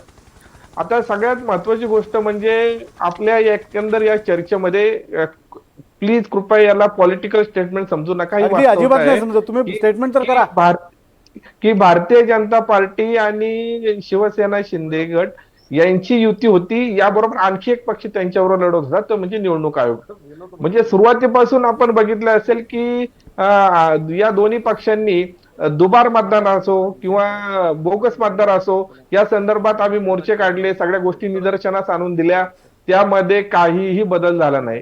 बोगस मतदान ज्या पद्धतीने आता आपण घटना बघतोय, ज्या पद्धतीने बोगस मतदान होत आहेत, दुबार मतदानाचे स्टारवर त्यांनी मतदार यादीमध्ये स्टार केले, पण त्याचा फारसा काय फरक पडलेला दिसत नाही. ह्या घटना घडल्यात ह्या निवडणुकीच्या आधी, निवडणुकीच्या दिवशी पण ज्या गोष्टी घडल्यात की ज्या पद्धतीने शाही पुसली जाते. सर, तुम्हाला एक प्रश्न आहे आणि तुमच्याबरोबर बाकी सगळ्याच राजकीय पक्षाच्या नेत्यांना, प्रवक्त्यांना माझा प्रश्न आहे. तुमचा असा आरोप आहे का सगळ्यांचा की फक्त भाजपनंच बोगस मतदानाचा प्रयत्न केला, बाकीच्या कुठल्याच पक्षानं ना बोगस मतदानाचा प्रयत्न केला, ना पैसे वाटले, ना काही केलं, असं सगळ्यांचं ठाम मत आहे का? तुम्ही ज्या बातम्या येत आहेत आता, त्या बातम्या बघा. ज्या पद्धतीने पैसे वाटपाच्या गोष्टी घडल्यात त्या कुणाच्या बाजूने जास्त घडल्यात, सर्वात जास्त बातम्या कुठल्या बाजूने येत आहेत हे आपल्याला कळेल. आणि याबरोबर एक लक्षात घ्या, सगळी शक्ती लावून निवडणूक आयोग बाजूला घेऊन अशा पद्धतीने या निवडणुका झालेल्या आहेत. तर हे पॉलिटिकल स्टेटमेंट ज्या पद्धतीने गोष्टी समोर आल्या, जयेश वाणींना हाच प्रश्न आहे. जयेश, फक्त भाजपनंच हे सगळं केलं, बाकी उबाठानं काही केलं नाही, मनसेनं काही केलं नाही, काँग्रेसनं काही केलं नाही, वंचितनं काही केलं नाही, सपानं काही केलं नाही, कोणीच काही नाही केलं? एकदा मान्य करून टाका की सगळ्यांनी केलंय म्हणून. भागवत सर, मला थोडंसं जायचं असल्यामुळे मी भराभरा बोलतो, मला क्षमा करा. ठीक आहे. पण मला असं वाटतं की पत्रकारांनी हा प्रश्न आम्हाला विचारण्याऐवजी थोड़ा अपने गिरेबान में झांक के देखिए, कालपासून तुम्ही कुणाचे विज्युअल्स चालवतायत? तुम्ही युबीटीचे चालवतायत, वंचितचे चालवतायत, काँग्रेसचे चालवतायत की भाजप आणि शिंदे गटाचे चालवतायत? ज्या प्रश्नांची उत्तरं तुमच्याकडे आहेत त्या प्रश्नांची उत्तरं आम्हाला विचारू नका. एक प्रश्न सातत्याने आपल्या चॅनलवरती येतोय की शिवसेनेला फायदा होतोय मनसेच्या सोबत येण्याचा, मात्र मनसेला येत नाहीये. मला कळायला मार्ग नाही की आम्ही जर 84 वरनं तुमच्या आकड्यानुसार जर मायनस होतोय तर आम्हाला फायदा कुठला होतोय? क्रमांक 2, हे जे भांडणं लावण्याचे प्रकार आपल्याकडे जे चालू आहेत ना, ते राज ठाकरे साहेब म्हणले होते ना की ते ससाणे बसवले जातात, ते उडवले जातात, त्याचे ससाणे उडवणं आपण आता बंद केलं पाहिजे.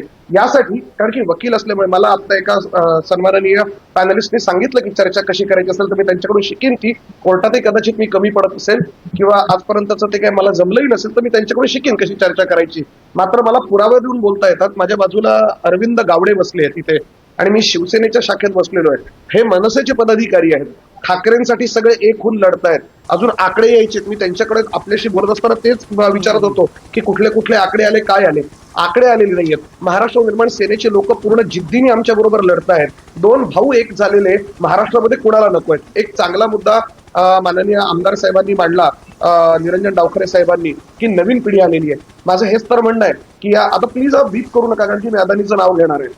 तर आम्ही हाच तर मुद्दा म्हणतोय की मुंबई अदानीला विकायसाठी ही सत्ता भाजपकडे द्यायची आहे की हॉस्पिटलसाठी? कारण की हॉस्पिटल तर आम्ही बांधली, 4 वैद्यकीय हॉस्पिटल आम्ही बांधलेत, कॉलेजेस आम्ही बांधलेत. आमच्या 25 वर्षांच्या कालावधीमध्ये 1,44,00,000 लोक दरवर्षी या हॉस्पिटल्समध्ये उपचार करून घेऊन जात होते. आपल्याला माहिती आहे हे जे उत्तर भारतीय महापौर होईल अशी घोषणा कोणी केली होती, त्याच्या विरोधामध्ये आम्ही तर मध्यवर्तनावर प्रश्न असा आहे ना की हे सगळे मुद्दे आपण एक क्षणाकरता मान्य करू. प्रश्न असा आहे की मतदारांनी त्याला काय प्रतिसाद दिला ते आपल्याला मतदान यंत्रात दिसतं ना. मतदानाच्या नंतर आपण जी चर्चा करतोय ती मतदारांनी काय प्रतिसाद दिला त्याच्या अनुषंगाने चर्चा करतोय.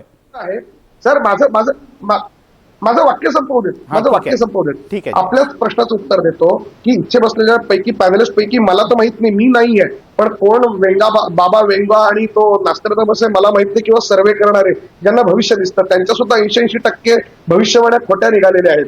हे जे सर्वे आहेत, मी पुन्हा विचारतो आहे, निवडणूक आयोगाने अजून हे सांगितलं नाही मतदान किती टक्के झालेलं आहे, तर सर्वेचे आकडे आले कुठून? बरं जयेश, माझा एकदम सोपा प्रश्न आहे. एक्झिट पोल कसे होतात बरं तुमचा अंदाज सांगा. जयेश तुमचा अंदाज सांगा. शिवसेना आणि बरोबर तुमचा अंदाज सांगा की ठाकरे बंधूंना किती जागा मिळतील? शिवसेना उद्धव बाळासाहेब ठाकरे पक्ष, शिवसेना उद्धव बाळासाहेब ठाकरे पक्ष, सन्माननीय राज साहेबांचा महाराष्ट्र निर्माण सेना पक्ष आणि सन्माननीय शरदचंद्र पवार साहेबांचा राष्ट्रवादी काँग्रेस पक्ष, तिघं मिळून मुंबईचा महापौर उद्या संध्याकाळपर्यंत मराठीच बसवू. आणि उद्या पुन्हा मी आपल्या चॅनलवरती आहे, माझं वाक्य खरं होताना आपण अनुभव. महापौर म्हणजे 114+ ना जयेश जागा? मी तेच सांगितलं ना, मी वेंगाबाबा पण नाही, अर्ध भविष्य तर सांगूनच दिलं ना. बहुमताचा आकडा मिळवणार आणि महापौर बसवणार, याचा अर्थ 114+ एवढं तर छाती ठोकपणे सांगायला काय हरकत आहे. ठीक आहे, आकडा 228 पैकी 227 आमचा असू शकतो. फारच मोठा. आता हे वेंगाबाबापेक्षाही जास्त भविष्य झालं बरं का जयेश. ठीक आहे, काय हरकत नाही. धन्यवाद या चर्चेत सहभागी झाल्याबद्दल. देशपांडे सर, ही म्हणजे ज्या पद्धतीचा आणि ज्या दर्जाचा आत्मविश्वास उभाठाचे प्रवक्ते दाखवतायत, असं आहे की भावनिक साधेला आत्तापर्यंत महाराष्ट्रानं आणि मुंबईनं अनेकदा प्रतिसाद दिला, पण या निवडणुकीतले आत्तापर्यंतचे आकडे पाहता असं म्हणायचं की भावनिक साधेला लोकांनी तसा प्रतिसाद दिला नाही जो त्यांना अपेक्षित होता. नाही, असं नाही म्हणता येणार. त्याचं कारण असं आहे की शिवसेना आणि मनसे हे कॉम्बिनेशन, याच्यामध्ये जर काँग्रेस वाढलं असतं तर ते फार वेगळं चित्र तयार झालं असतं, हे आपण सगळेच मान्य करतो. दुसरं असं आहे की या जर त्यांच्या एकत्र येण्याला प्रतिसाद मिळाला नसता तर सुरुवातीच्या पहिल्या टप्प्यात प्रचाराच्या मुंबईचा महापौर महायुतीचाच होणार म्हणणाऱ्या लोकांनी तो मराठीच असेल याची पुस्ती जोडली नसती. म्हणजे त्याच्यावरनं आपल्या लक्षात येतं की साधारणतः मराठीचं एकत्रित येणं, मराठी म्हणजे ठाकरे ब्रँडला मिळणारा प्रतिसाद हा महायुतीच्या नेत्यांना जेवढा वाटत होता त्याच्यापेक्षा अपेक्षेपेक्षा अधिक होता. त्यामुळे मला वाटतं की अनेक ठिकाणी त्यांना आपलं नियोजन करावं लागलं. मुंबईच्या प्रचारामध्ये परराज्यातल्या मुख्यमंत्री किंवा तिकडचे नेते उतरवण्यापेक्षा इथेच ही निवडणूक इथल्याच नेत्यांच्या माध्यमातून लढवावी किंवा अधिक ध्रुवीकरण होणार नाही याची काळजी घ्यावी. आता केवळ मराठीच्या टक्क्यावर मुंबईमध्ये आपला बहुमत मिळवता येणार नाही हे जरी खरं असलं तरी हे एक गठ्ठा मतं पूर्णतः एका पारड्यात गेली तर त्याच्यामध्ये जर काही ॲडिशन झालं तर ते निवडणुकीचं रंग बदलू शकतात. हे लक्षात आल्यानंतरच मराठी मतांवर भाजपाने असेल एकनाथ शिंदेंच्या शिवसेनेने असेल त्याच्यावर लक्ष केंद्रित केलं आणि त्या मतदारांमध्ये आपलाही मोठा वाटा असावा याच्यासाठी प्रयत्न केले. म्हणजे मला वाटतं की या गोष्टी बऱ्याचशा बोलक्या आहेत. फक्त आता ती अमराठी मतं जी शिवसेनेबरोबर भाजपा विरोधक मतं म्हणूया आपण त्यातली जे मतांचं विभाजन जे आहे ते कशा पद्धतीने झालंय ज्याचा उल्लेख ओझरता उल्लेख मगाशी अनयनी केला की त्याचं ते कॉन्सन्ट्रेटेड आहेत की ते पूर्ण सगळ्या मतदारसंघात विखुरलेला तो मतदार आहेत या सगळ्या गोष्टींवर अवलंबून असणार आहे. पण मराठीचा मुद्दा चाललाच नाही असं म्हणणं चुकीचं आहे. दुसरं की आज मी पूर्ण मुंबईभर फिरलो अनेक ठिकाणी मराठी मतदार मोठ्या प्रमाणावर एका स्पिरिटनी उतरलेला दिसला. अर्थात हे काही एकतर्फी निवडणूक जी वाटत होती म्हणूनच त्याचा उल्लेख केला मी एकतर्फी वाटत होती तशी ती राहिली नाही. आणि साधारणतः जे आकड्याचं करेक्शन ओपिनियन पोल आणि एक्झिट पोल मध्ये आलेलं आहे त्याचं कारणही तेच असेल. परंतु निश्चितपणे महायुतीला कल आहे त्यांना एज आहे हे मात्र दिसतं. तुमचा जो मुद्दा आहे की मराठी मुद्द्यावर ही निवडणूक आली अनय जोगळेकर तुमच्याकडे येतो. आतापर्यंतचा असा अनुभव आहे की भाजप निवडणुकीचा टोन सेट करतं भाजप स्वतःच्या ग्राउंडवर विरोधकांना आणतं आणि त्यानंतर भाजप फाईट करतं. पण यावेळेला BMC मध्ये जसं अभय सर म्हणतायत की मराठी मुद्दा हा ठाकरे बंधूंनी सेंटर स्टेजला आणला आणि भाजपला त्यावर रिॲक्ट व्हावं लागलं. कुठे ना कुठेतरी भाजपची रणनीती थोडीशी वेगळ्या पद्धतीनं आणण्यासाठी त्यांना भाग पाडलं गेलं असं चित्र आहे. नाही मला असं वाटत नाही. याचं कारण म्हणजे जसंही म्हणलं की जेव्हा दोन्ही शिवसेना आणि मनसे हे सगळे एकत्र होते तेव्हा देखील शिवसेनेला कधी अशा स्वबळावर 227 पैकी 130 140 जागा मुंबईमध्ये मिळाल्या नाहीत ज्या कोलकात्यामध्ये तृणमूल काँग्रेसला मिळतात, ज्या चेन्नईमध्ये DMK किंवा AIADMK ला मिळतात. म्हणजे शिवसेनेची एक मर्यादा होती. ती मर्यादा त्यांनी कितीही लाट होती तेव्हा त्यांनी गाठली नव्हती आणि त्यामुळे आता असं काही विशेष झालं नाही की भाजपाने शिवसेना फोडली किंवा एकनाथ शिंदेनी बंड केलं आणि म्हणून लोकांनी चौताळून मतदान करावं. म्हणजे ते लोकसभेत आणि विधानसभेत जे साधारणतः आपल्याला टक्केवारी दिसते त्याच्यात मला असं वाटतंय की हे मराठी माणसाचा एकत्र येण्यापेक्षा मराठी अधिक मुस्लिम एकत्र येण्याचं हे गणित होतं. मला असं वाटतं सुरुवातीला उद्धव ठाकरे आणि राज ठाकरे एकत्र आले तेव्हा शिवसेनेचा असा अंदाज होता उद्धव ठाकरेंचा की काँग्रेसही आपल्यासोबत येईल त्यांना यावं लागेल. पण जेव्हा काँग्रेसची वंचितची एक स्ट्रॅटेजिक अलायन्स केलं तेव्हा एक मोठा एक सेटबॅक आला. मला असं वाटतं शेवटच्या टप्प्यामध्ये राज ठाकरेंनी थेट अदानींना लक्ष केलं. त्याच्या मागे भाजपाला टार्गेट करण्यापेक्षा काँग्रेसला टार्गेट करणं हा हेतू होता आणि काँग्रेसची काही मतं आपल्याकडे वळवण्याचा त्याच्यामध्ये उद्देश होता. तो किती यशस्वी झाला ते आता आपल्याला उद्या कळेल. पण तो जरी यशस्वी झाला तरी त्याचा फायदा मनसेपेक्षा शिवसेना उभाटा गटाला होताना जास्त दिसतोय. भाजपाच्या दृष्टीने मला असं वाटत नाही की भाजपा ही चूक करेल. भाजपा पूर्वी अमराठी उपमहापौर द्यायचे कारण एका प्रकारे जी जागांची वाटणी शिवसेना आणि भाजपामध्ये व्हायच्या त्याच्यात मुख्यतः अमराठी बहुल भाग भाजपाला त्या वाट्याला यायचे.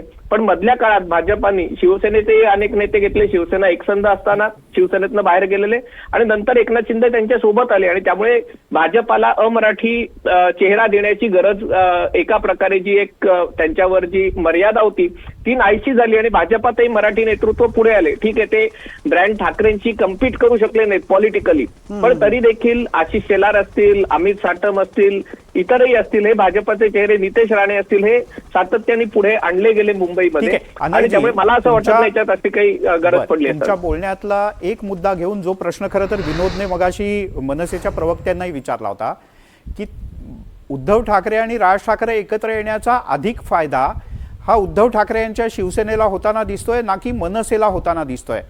तर याबद्दल तुमचं म्हणणं काय आणि मग तोच प्रश्न घेऊन त्याच्यातला काँग्रेसचा अँगल घेऊन मी नंतर शिंदे यांच्याकडे जाईल. खैरेजी नाही कुणाला फायदा होतो हा विषय नाही. मनसेला किती फायदा होईल किंवा शिवसेना उद्धव बाळासाहेब ठाकरे पक्षाला किती फायदा होईल हे आपल्याला उद्याच्या निकालांमध्ये समजेलच. पण मी मगाशी सांगितल्याप्रमाणे आम्ही ज्या प्रमाणात जागा लढतोय आणि ज्या प्रमाणे शिवसेना उद्धव बाळासाहेब ठाकरेंचा पक्ष जागा लढतोय, तर त्या प्रमाणात उद्या तुम्हाला नक्की त्या संदर्भातले निकाल आणि त्या संदर्भातले प्रपोर्शन आपल्या लक्षात येईल की आम्ही उद्या मी परत उद्या आपल्याकडे येणारच आहे. उद्या मनसे 100% 25+ जागा या आपल्याला येताना दिसतील. जवळजवळ 50% स्ट्राईक रेट तुमचा असं वाटतंय. काँग्रेसचे धनंजय शिंदे, तुम्हाला हा सगळा अंदाज आला होता की काँग्रेस आणि वंचित जर वेगळी राहिली तर ठाकरे बंधूंच्याकडे जाणारी जी मुस्लिम वोट बँक आहे ती आपल्याकडे वळवण्यात यश येईल, तशी रणनीती त्या दृष्टीने तुम्ही आखली होती. तुम्हाला असं वाटतंय का की ही रणनीती योग्य होती आणि जे एक्झिट पोलचे निकाल दिसत आहेत किंवा निष्कर्ष दिसत आहेत हे तुम्हाला अपेक्षेनुसार आलेले आहेत असं वाटतं का?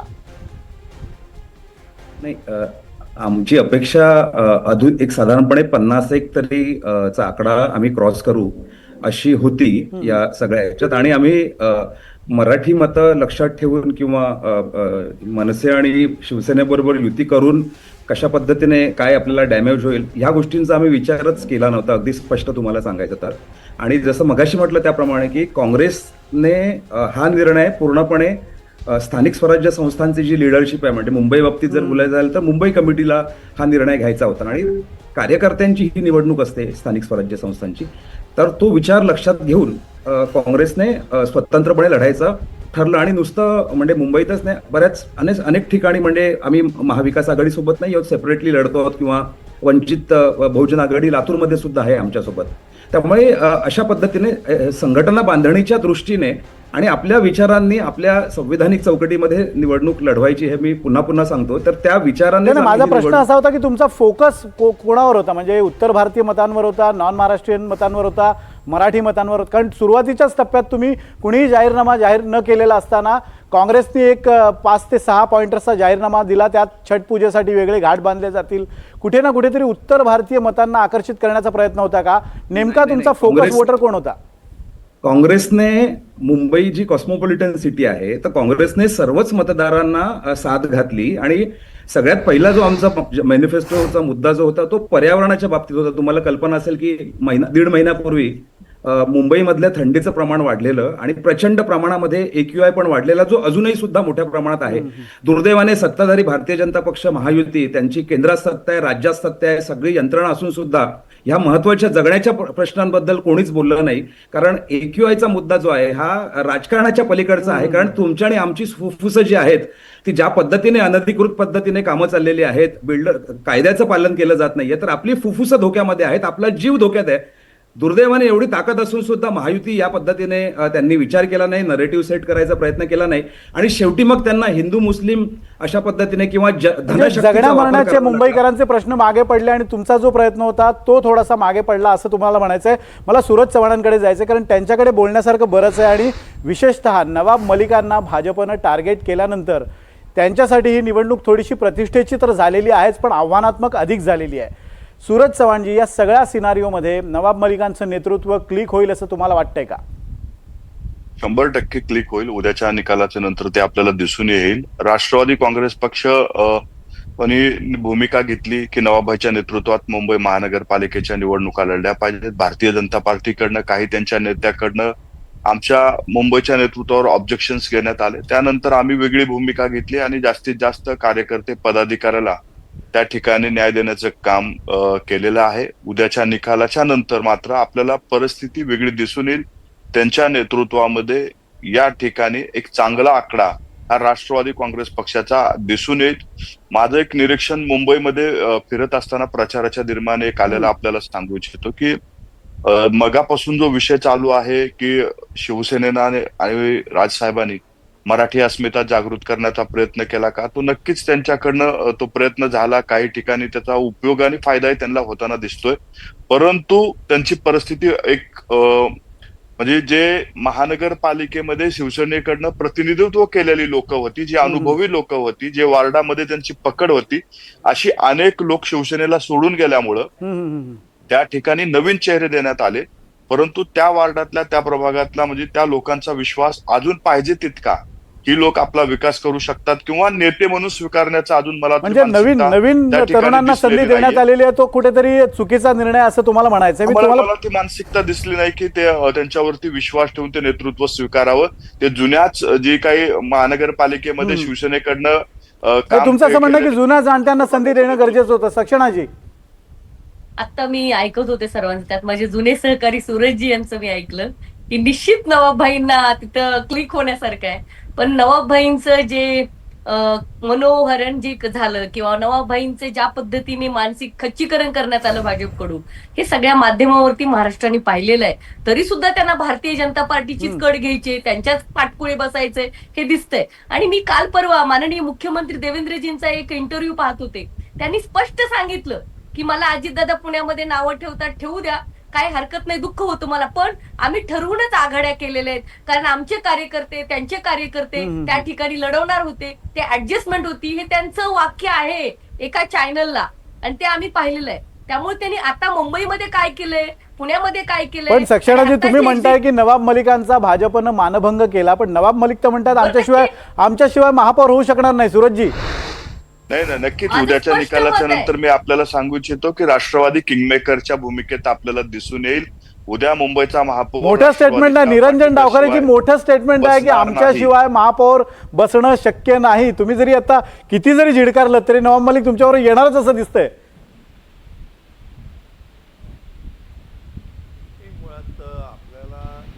सांगितलं तर आकडेवारी स्पष्टपणे एक्झिट पोलच्या माध्यमाने दिसते आणि जे ग्राउंडवर आम्ही काम केलंय त्याच्यामुळे 140+ महायुती जाताना दिसते. आपण एक्झिट पोलचे जरी आकडे पकडले तरी स्पष्ट बहुमत हे महायुतीचं आहे आणि त्याच्यामुळे याच्यामध्ये मला वाटत नाही महापौर बसवण्यामध्ये काही अडचण होऊ शकेल.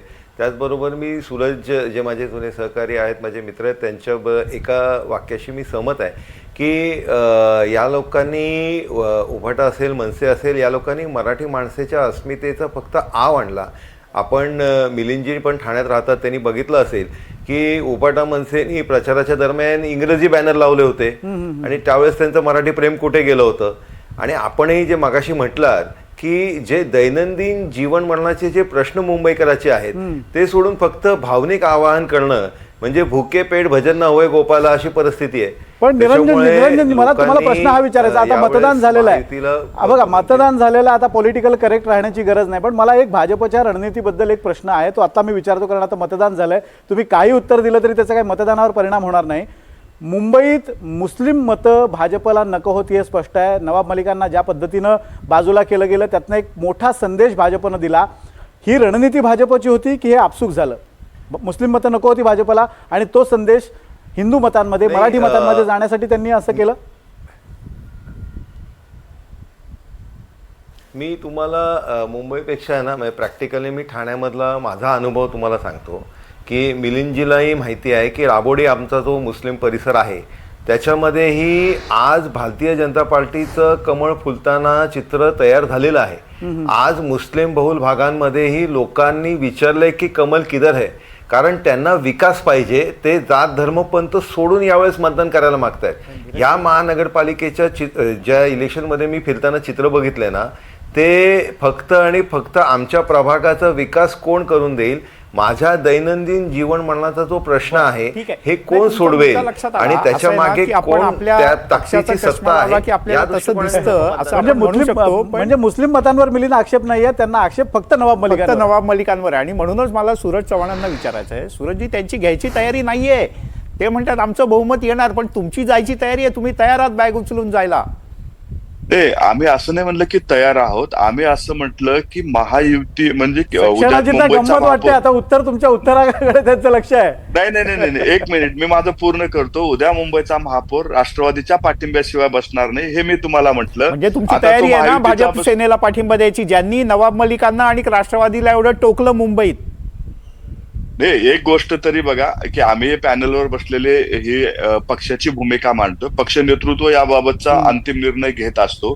उद्या नेते त्यावर ठिकाणी बसतील आणि नेते बसल्याच्या नंतर अंतिम निर्णय ते घेतील. बरं, म्हणजे सना मलिक म्हणतात त्याप्रमाणे तुमचाच महापौर करून टाकता की काय यांच्या पाठिंब्याने?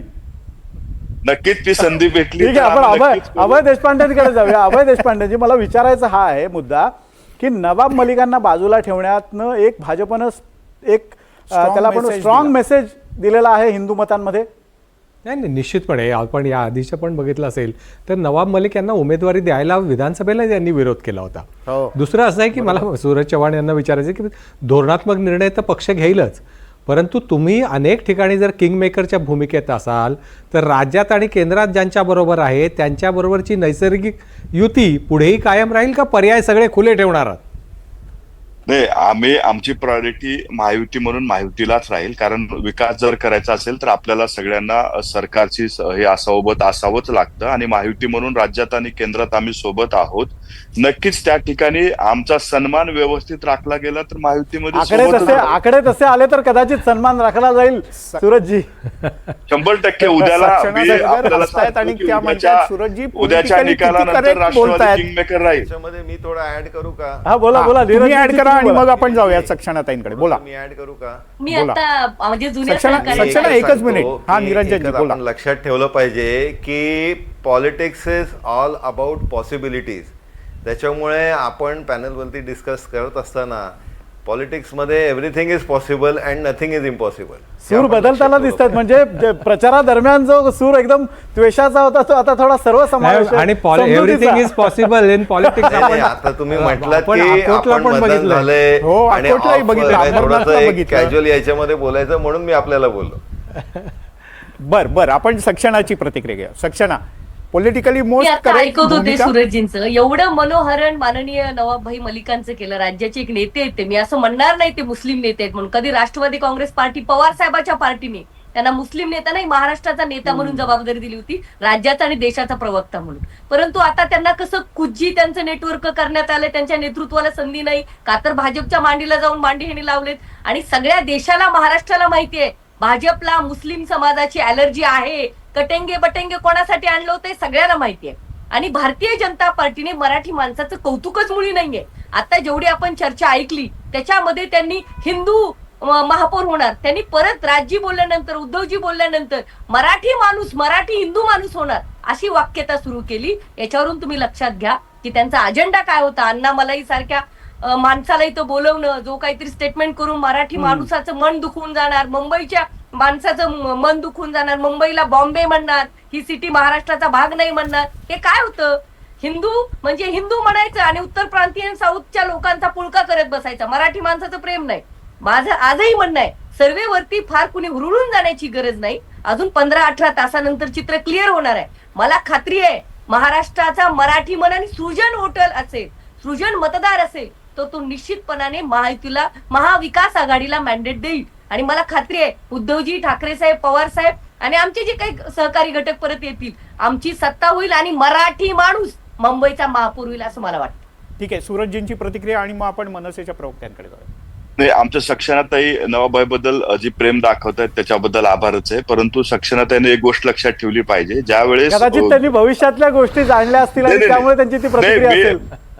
मी का सांगतो कदाचित महिना दीड महिन्यानंतरच्या राजकीय घडामोडी त्यांनी आत्ताच डोळ्यासमोर आणल्या असतील. नाही, मी सक्षणाताईला एक गोष्ट सांगू इच्छितो की इतरांनी आपल्या नेतृत्वावर काय बोलावं हा संविधानाने दिलेला आहे का, त्यांचा अधिकार आहे. त्यांच्या पक्षाचं भूमिका काय आहे ते त्यांनी मांडत असतात. परंतु राष्ट्रवादी काँग्रेस पक्ष म्हणून अजितदादा असेल किंवा आम्ही सर्वजण नवाबाईच्या पाठीशी सोबत राहिलो. भारतीय जनता पार्टीच्या नेत्यांनी जे काही आक्षेप घेतले किंवा ते काही बोलले त्याच्यावरती आम्ही त्यांच्या वरिष्ठांशी बोललो. परंतु राष्ट्रवादी काँग्रेस पक्ष हे नवाबाईच्या पाठीशी काली होती, आजही आहे आणि उद्याही राहील. त्याच्यात सक्षणाताईनं निसंकोचपणे राहावं, कुठेही त्यांची काळजी करू नये. अजितदादा खंबीरपणे नवाबाईच्या पाठीशी आहेत. एक तरी नक्की आहे की या सगळ्या निर्णयानंतर म्हणजे मुंबई महापालिकेच्या निकालानंतर आणि इतरही महापालिकांच्या निकालानंतर राज्यामध्ये काही राजकीय समीकरणं बदलली जाऊ शकतात. मी योगेश खैरेंकडे जाणार आहे. ज्या पद्धतीने ठाकरे बंधू एकत्र आलेत, दोन्ही ठाकरे बंधू म्हणतायत एकत्र आलो आहोत ते एकत्र राहण्यासाठी, पण मुंबई महापालिका, नाशिक महापालिका, थोडीशी कल्याण डोंबिवली आणि थोडंसं पुणे या 4 महापालिकांमध्ये ठाकरे बंधूंनी लक्ष केंद्रित केलं होतं. इथले रिझल्ट ठाकरे बंधूंच्या युतीचं भवितव्य ठरवणार का? या पुढच्या काळात सुद्धा दोन्ही ठाकरे बंधू एकत्र राहतील. अर्थात तो वरिष्ठ पातळीवरचा निर्णय असं तुम्ही म्हणाल, पण एकूण चित्र जर या 4 महापालिकांमध्ये जर समाधानकारक नसेल तर दोन्ही ठाकरे बंधूंच्या युतीचं भवितव्य काय?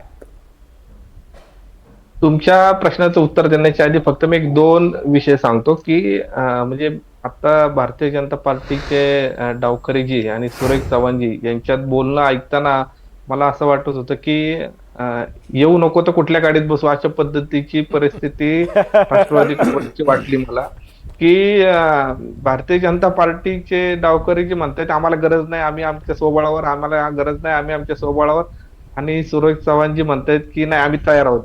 ठीक आहे, तो त्यांचा दोन पक्षांचा प्रश्न आहे. फक्त दुसरी एक गोष्ट उद्याचा महापौर राष्ट्रवादी काँग्रेस पक्षाच्या पाठिंब्याशिवाय बसणार नाही, हे वाक्य माझं. जो कुणाचा महापौर बसेल तिथं राष्ट्रवादी काँग्रेसच्या पाठिंब्याशिवाय बसणार नाही. किंग मेकर असतील ते, किंग मेकरच्या भूमिकेत आम्ही राहू असं आपल्याला बोललेलो आहे. बरं ठीक आहे, पण तो तुमचा पाठिंबा त्यांना हवाय का नको ते कळेल नंतर. दुसरी गोष्ट अशी की निरंजनजी म्हणले की मराठीपणाचा आव आणला आम्ही. कसं काय आणला साहेब? की ज्या पद्धतीने तुम्ही सुरुवातीला मराठी महापौर होईल हे बोलायला सुद्धा घाबरत होतात, ज्या पद्धतीने हिंदी सक्ती मुंबईवर महाराष्ट्रावर लादली गेली त्या विरोधात आवाज उठवणं हा आव्हान आहे का? दुसरी गोष्ट, ज्या पद्धतीने अण्णा मलाई सारखे लोक महाराष्ट्राची, ही मुंबई महाराष्ट्राची नाहीये, हे बॉम्बे अशा पद्धतीचे वक्तव्य करतात, त्याला विरोध करणं हा आव्हान आहे का? ज्या पद्धतीचं आक्रमण मराठीवर, मराठी भाषेवर, मराठी माणसावर होतंय त्या विरोधात उभं राहणं हा आव्हान आहे का? तर हे आव्हान वगैरे नाहीये. ज्या पद्धतीने गोष्टी घडत गेल्या त्या पद्धतीने आम्ही त्या विरोधात उठाव केला, त्या विरोधात लढतोय. तर आणि हे मराठी माणसाला पण माहिती आहे, त्यामुळं हा जो पाठिंबा दिसतोय आणि उद्या दिसेल हे आपल्या लक्षात येईल. तर हा आव्हान प्रकार नाहीये, तर हा लढा आहे मराठीसाठी, मराठी माणसासाठी.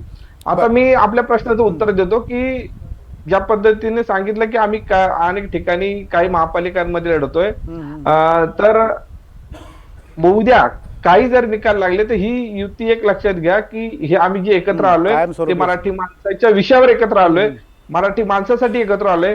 त्यामुळे उद्या कसलेही काही निकाल लागले तरी हे दोन पक्ष सातत्याने या गोष्टींसाठी लढत राहतील आणि लढण्यासाठी सोबत राहतील, एकत्र राहतील असं तुम्ही म्हणताय. अनय जोगळेकरजी, मला एक प्रश्न तुम्हाला असा विचारायचा आहे की ज्या पद्धतीनं असं म्हटलं जात होतं की ठाकरे बंधूंसाठी जोडतोडची म्हणजे काय ॲसिड टेस्ट म्हणूया आपण, मुंबई महापालिका म्हणजे ॲसिड टेस्ट होती, त्या पद्धतीनं ठाकरे बंधू मेहनत करताना दिसले नाही. असं वाटत होतं की ठाकरे बंधू अक्षरशः मुंबई पिंजून काढतील, एकामागोमाग एक सभा घेतील, घणाघाती प्रहार करतील, पण त्यांनी मोजक्याच सभा घेतल्या, शाखा भेटींवर अधिक भर दिला. ही रणनीती तुम्हाला योग्य वाटते का एक पॉलिटिकल अॅनालिस्ट म्हणून?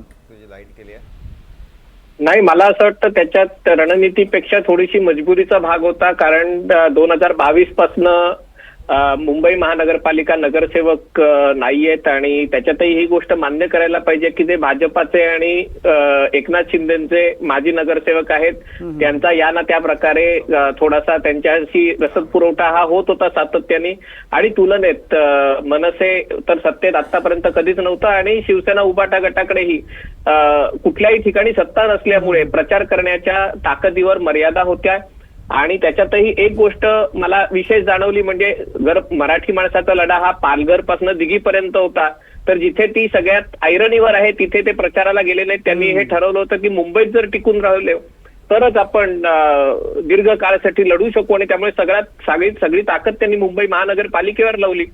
आणि त्यामुळे शाखा भेटींचा जो विषय होता तो रणनीती म्हणून अयोग्य नव्हता. पण मला असं वाटतं की ती जर गोष्ट 3-4 महिने आधी केली असती तर त्याचा जास्त इम्पॅक्ट झाला असता. ती शेवटच्या काही आठवड्यात करून मला असं वाटतं ती योग्य रणनीती नव्हती, पण त्यांच्याकडे दुसरा पर्याय नव्हता. याच मुद्द्यावर अभयजी तुमच्याकडे येतो की ठाकरे बंधूंनी 5 जून का 5 जुलैमध्ये ते एकत्र आले. 5 जूनला पहिल्यांदा वरळी डोममध्ये पहिला प्रोग्राम झाला. त्यानंतर 5-6 महिने ते रक्षाबंधन करत राहिले, भाऊबीज करत राहिले. हे थोडासा वेळ वाया घालवला असं तुम्हाला वाटत नाही? तेव्हाच जर त्यांनी दोन्हीकडच्या कार्यकर्त्यांना एकत्र करून हालचालींना सुरुवात केली असती आणि वातावरण निर्मिती केली असती तर त्याचा अधिक फायदा झाला असता? नाही, निश्चितपणे दिसते की 5 जुलैला जो मोर्चा झाला, ज्याची विजयी सभा झाली, त्या सभेमध्येच उद्धव ठाकरेंनी जाहीर केलं होतं की आम्ही एकत्र आलोय ते एकत्र राहण्यासाठी आणि युती होणार, जागा वाटपाचा कुठलाही अडथळा त्याच्यामुळे निर्माण होणार नाही हे स्पष्ट दिसत होतं. असं असताना त्यांनी राज्यभर म्हणजे नगरपालिका निवडणुकीच्या निमित्तानं असेल, नंतर महापालिका निवडणुकीच्या निमित्तानं असेल, ठीक आहे, तुम्ही मुंबई जर राखली, एकेकाळी मुंबईच्या सत्तेवर तुम्ही महाराष्ट्रभर पोचलात, तसंच जर आता पक्षाचं जर अस्तित्व टिकवायचं असेल तर मुंबई जिंकणं महत्त्वाचं होतं, हे मान्यच आहे. पण ते जिंकण्यासाठी एक जागांची संख्या आधी ठरवणे, कुठल्या जागा कोण लढणार हे ठरवणे आणि एकत्र सभा सगळीकडे घेणे हे आवश्यक होतं. त्याच्यामुळे कार्यकर्ता एक मला वाटतं की तो मोबिलाईज झाला असता. पण शेवटपर्यंत जागेचा घोळ कायम ठेवणे. दुसरं आहे की मुंबईच्या वेशीवरची गावं जी आहेत की जिथे अजूनही मोठ्या प्रमाणात शिवसैनिक तुमच्याबरोबर आहे, त्या भागातही कुठे फारसं लक्ष दिलेलं नाही. एक ठाण्यात एक सभा घेतली, त्याच्या पलीकडे आपण नगरपालिकेत बघितलं कुठेच गेले नाहीत ते. मला वाटतं की दोघं एकत्र आल्यानंतर ती शक्ती, कारण शेवटी नगरपालिकामध्ये थोडंफार यश मिळालं असतं तर त्या यशाचा निश्चितपणे परिणाम महापालिका निवडणुकीमध्ये दिसला असता, पण तसं दिसलं नाही. स्वाभाविक त्यांनी रणनीती म्हणून आपण फक्त म्हणजे त्याचा उल्लेख मागच्या आपण निकाल झाले नगरपालिकेचे तेव्हाही म्हणलं की कदाचित ही रणनीती मुंबई सलामत तो नगरपालिका 50 या स्वरूपाची असावी. आणि आत्ता ती रणनीती जर समजा यशस्वी झाली तर ठीक आहे, अयशस्वी झाली तर काय?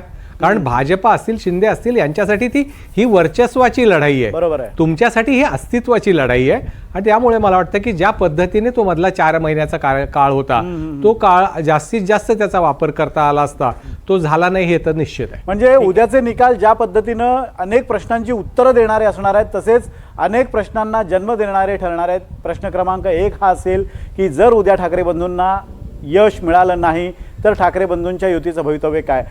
या सगळ्या एक्झिट पोलच्या चर्चेमध्ये तुम्ही सगळेजण सहभागी झालात, त्याबद्दल आपले सर्वांचे आभार. आपण बघतोय की एक्झिट पोलनुसार महायुतीला एक सत्ता मिळताना दिसते आणि त्यामुळे कदाचित उद्याच्या निकालांमध्ये हेच जर आकडे परावर्तित झाले, आकडे जरा एक नजर टाकूया. आपण अगदी धावती नजर टाकूयात विनोद आपल्या प्रेक्षकांच्या करता पुन्हा एकदा. काय आहेत वेगवेगळे आकडे आणि काय सांगतायत वेगवेगळे आकडे एक्झिट पोलचे?